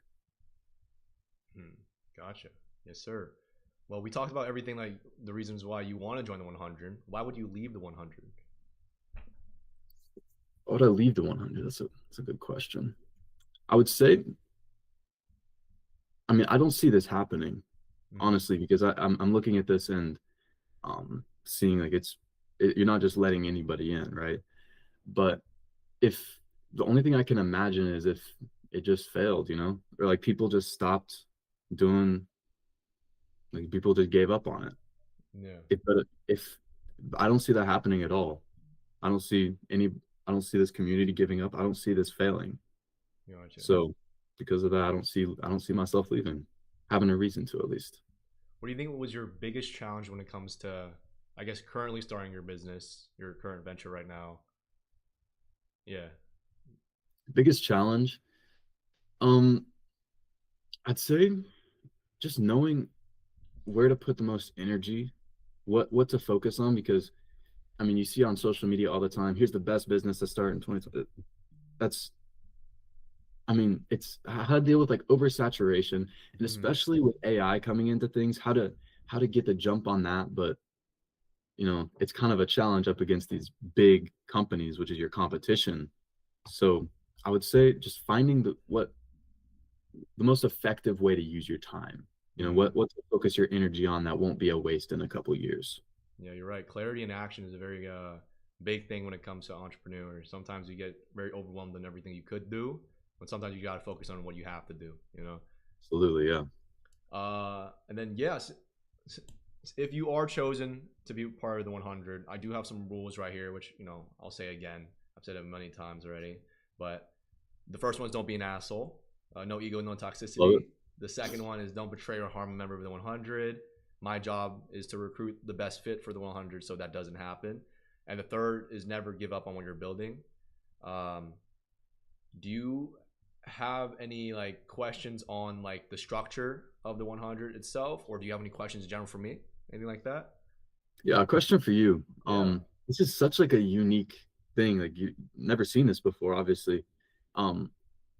Just why? How did this idea come to you? How did this like idea start? Of course, brother. Well, I think I share like the same ambition as all of you guys, especially you, Sam, as well. Like as a young age, I always wanted to be an entrepreneur. I wanted to build businesses, and I tried a lot of stuff. Either like, you know, it was like a drop shipping company, social media, an app, whatever. Some, you know, and then what I realized is that it's very difficult to find people with that type of delusion and that type of like ambition as you in your life. Like, you know, people say that they want to be rich, but people don't really mean it unless, you know, they actually, you know, put action to it every day. And Yes, finding that type of community is something I found so important in my life and valuable. I was lucky enough to find two of my current co-founders right now, Ryan and Quinn. Quinn is helping me build Quant community, and then Ryan's helping me build like my fintech startup I'm building right now. And then I realized how much we can do together as just the three of us. Imagine if there was 97 more of us. Imagine there was 100 of us all aiming towards one goal. Imagine the things we can achieve then, you know? And Absolutely. I think that type of community is very powerful, and it kind of shows it's basically competing against that mindset of like, if you work together instead of compete against each other, you can achieve so much more, you know? Sir, absolutely. Yes, sir. I know exactly what you're talking about with the, you know, finding people with that same delusion. Like it's really good, but I love this idea. Like genuinely, I've never seen anything like it. I don't know if there has ever been something for the quite amount of like like transparency and public like as accountability we have, I think it's very rare. Absolutely. I think one of the hardest things I realize right now when it comes to entrepreneurs that I've talked to is that it's very hard for them to be very transparent with what they're building. I mean, I think the future we're betting on when it comes to the 100 experiment is two things. AI infrastructure is kind of changing the game for entrepreneurs everywhere. There's giving the resources and tools to normal everyday people like me and you to build our dreams and build, you know, infrastructure and technology that we would never thought possible. Before AI, it took hundreds of thousands of dollars that normal people like us don't have, right? Now it's giving us the tools to do that. So we're betting on that future. And so the entrepreneurial era is coming, and I definitely want to capitalize on that with all of you guys. And then the second one is personal brands. People are living on the internet more than they be living outside the internet these days. You know that we're all on our phones. I'm on my phone 24/7, and if you're able to capitalize both ends of the market, you can achieve big things. And I'm gonna do it with 100 people. That's my goal. So yeah, it's incredible. I love it. Do you have any more questions for me, brother? So I think we're good. Awesome. Well, I appreciate your time, Sam. I know you're a busy guy. I appreciate you, bro. Great to meet you, man. Great to meet you, Sam. All right, talk to you.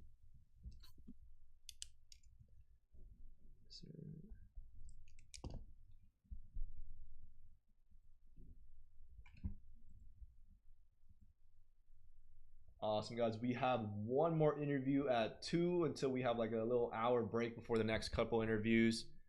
Because I need a little break. I've been sitting in this chair for too long. But yeah, I'm excited. This next one. Perfect. Let's see if he joins early.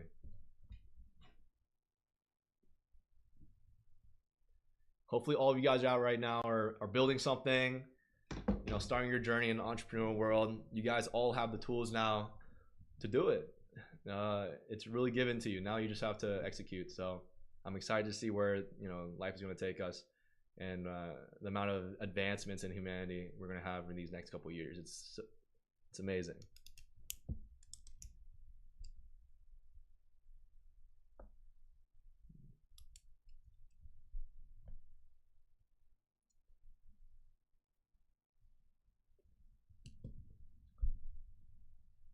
Where's my partner in crime? Is Ryan still in the chat?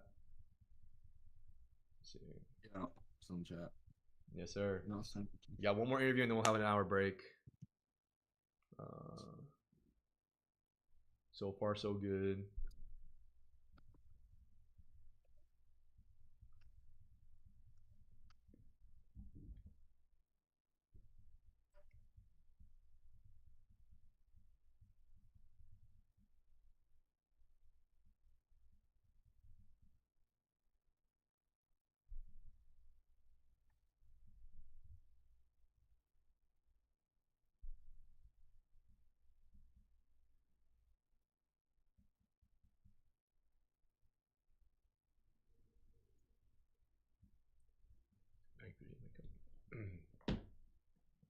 Awesome, Ryan. Is there any questions in the chat?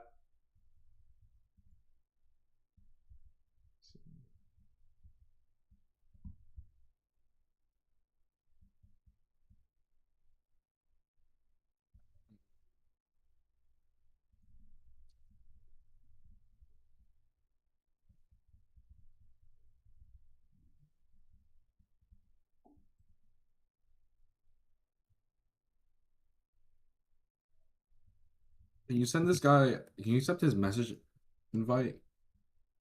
For what? On Insta, he said he wants to change his application. I just told him to send his new business model. Oh yeah, I mean, just send us the DM. Yeah, but he can't accept it because he already reached the maximum amount. Oh, DMs. Yeah, I sent you one through Discord. That's the guy. I think the best way to do that is probably just use a different email, because then you'll show up on our newest batch, and then you'll be like considered kind of like a new application at that point if you use a different email. If that works for him. Yeah.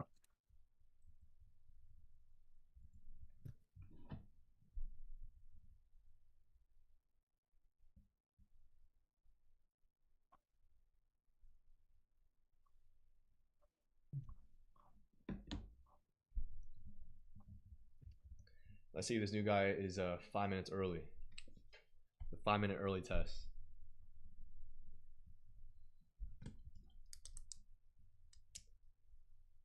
And then after our break, we should have 4 more interviews for the day. That'll take us all the way to 4 p.m. And then we'll go from there.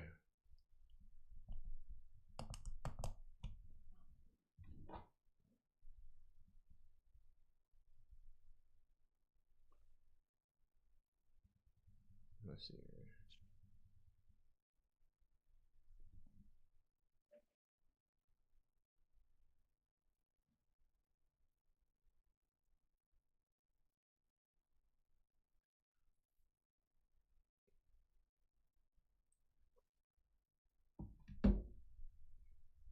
And then Ryan, we could move our meeting tomorrow with Sharon around like 3 p.m. Yeah, that's fine. Yeah, because that's gonna be like the slot, the gap slot for tomorrow. Mm-hmm.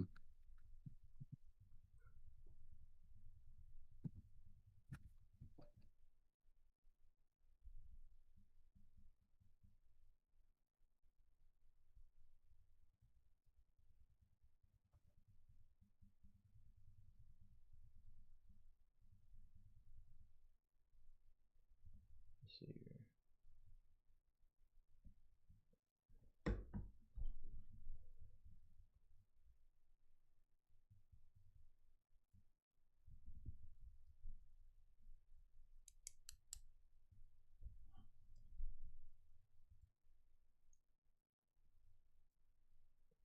Hopefully my boy don't juke me. And then we wait here for no reason.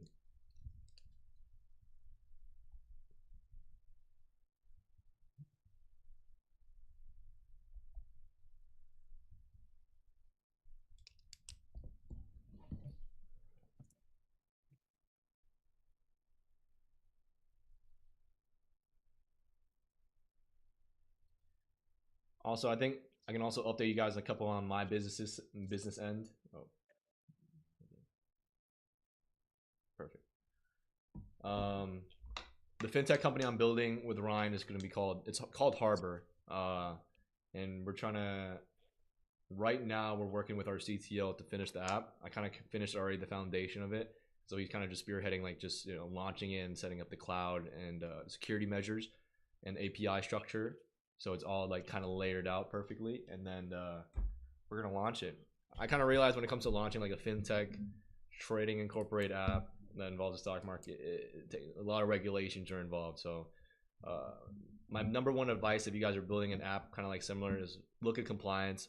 Make sure your app is compliant and legal, and if it's not, then get the right license to make it legal, and then you'll be fine. Then on the Quant real estate end, I have given Quinn complete autonomy over that business. He's creating a whole social media with our new social media manager that we just onboarded, and they have some exciting content for you guys and some things I've never seen before when it comes to housing tours or house and real estate content I've never heard of before and ever on the internet, and I'm excited to see that. Just look at the questions. Can you give me some? You can look at Streamlabs. Well, our interview's here in 3 minutes, so yeah. I want to just make sure I'm here for him. Just give me a question, because you're on it. Okay. How are you managing with allowing yourself enough time to consider the candidate before moving on? Say that again. How are you managing with allowing yourself enough time to consider the candidate before you move on? Oh, move on from another candidate. Well, I mean, after interviews, we would pop all the interviews that we record into the group chat, and then we would review all their documents, and if they sent any like material or resources for us to like look over, the team would look over it, and then we would just create a simple poll. And if anyone says no in that poll, then we want to move forward with that applicant, and it has to be a unanimous vote. But we did install like a system where if the poll is released and after like a certain like amount of days pass and you haven't answered, that's going to be considered a no opinion yes, because we want to keep the process moving, and speed of execution is very important, of course, but that the quality is going to be maintained by the voting system of everybody. So who knows, maybe that might take maybe 3 days in general for per application, 2 to 3 days depending on the applicant himself, I guess, as well. Is there an age limit? Say that again? Is there an age limit for the Quant 100? There is age limit. There's no age limit, but there is age minimum. You kind of have to be 18 because you do have to sign various contracts, and legally I can't have a minor signing contract, so. But no limit. I think our oldest member right now is 29 years old, and he's building a live streaming service software and application, which is very interesting. And he had multiple business ventures throughout the years as well. And he also invests in real estate, so stuff like that. The application's still open? Applications are still open, yeah. Applications will remain open until we fully recruit all 100 members. So apply if you guys haven't already, because we're constantly looking at the applications. These are where the interviews came from at the end of the day. So yeah. And it's international. It's not just like America. I think as you guys saw from our interviews, we're reaching out to everybody. We do not discriminate.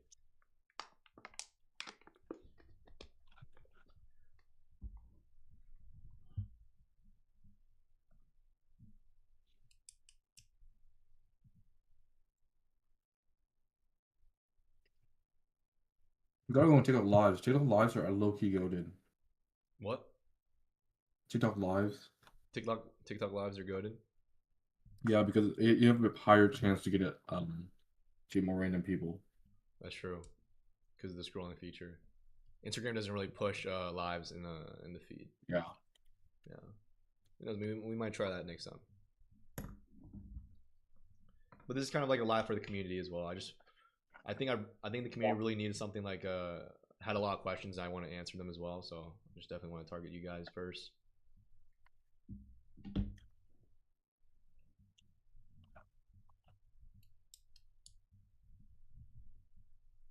Did you send the email about the interview? Because, yeah, I did. I'll send it again. I'll spam this guy.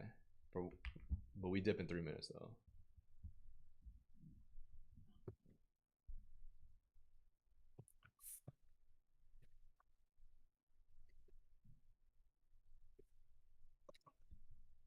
What are you eating right now? I'm on leftovers. Okay, I'm actually starving. Okay. Oh yeah, after this, I'll call up my work if I can bring you. Are you still down to go? Yeah, I'll go. Why did you choose 100 specifically? Well, 100 is a very marketable number, you know. I think that's the main thing. If I'm being 100% honest, 100 is a very marketable number, and it's a big enough number where you can truly believe that we can scale and that it's truly possible with 100. To achieve something and surpass Elon Musk's net worth, you need that leverage. You need that type of leverage. How can you manage 100 people as well? What happens if you lose members? Yeah, of course. So managing 100 people is going to be difficult if I did it by myself. Good thing I'm not doing it by myself. The current structure right now that the entire team is actually brainstorming through and planning is we're going to like split everyone up into like 10 cells where I moderate like the 10 leads of the cells. They're not actually leading it, but they're just kind of moderating, like keeping everyone accountable and making sure they're doing their accountability system. And then I moderate the moderators, I guess, within that section, and that kind of creates like a good structure where I don't go crazy and having to keep every single person within the 100 accountable. But that also gives everyone that one-on-one attention that they need and that more personal connection as we grow the 100 bigger, which is very important.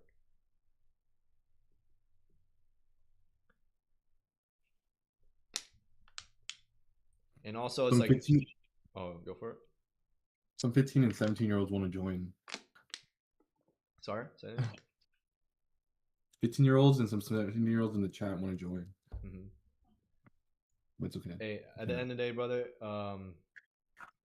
once we finish the 100 experiment, you never know in the future. Just build your companies, build your entrepreneurships, and we'll probably see you there. The reason why I legally can't have like minors in it because there's a contract involved when it comes to being a part of the community and like showcasing you guys like publicly. But at the end of the day, I'm also creating systems like our Discord and our websites that will be able to, it's not, when you're building the Quant 100 community, it's not just the 100 of us, it's everyone out there, like you guys as well. And so I have a lot of project ideas where we're going to be reaching out to all of you guys that could possibly help y'all in your business ventures. For example, one thing I plan on doing in the future when it comes to the website and also like something fun for content wise is called like our pitch arenas. Once we build up the quant treasury far enough, we want to be able to like do like a Shark Tank style pitch arena where you guys apply to a pitch arena and then who you guys are basically pitching to is the 100 itself. So you'll be pitching all to us and we'll vote whether or not we help promote your business or give you funding and invest in your business, either one. And that's going to be a way for not only be interactable for the entire community to like rally behind, but also help support your guys' dreams and projects out there. Because I know all of you guys are building something valuable, and I know all of y'all want to achieve and impact the world. And so providing that type of source, another source for you guys, an avenue for you guys to gain traction for your company, I think is something very important I want to do.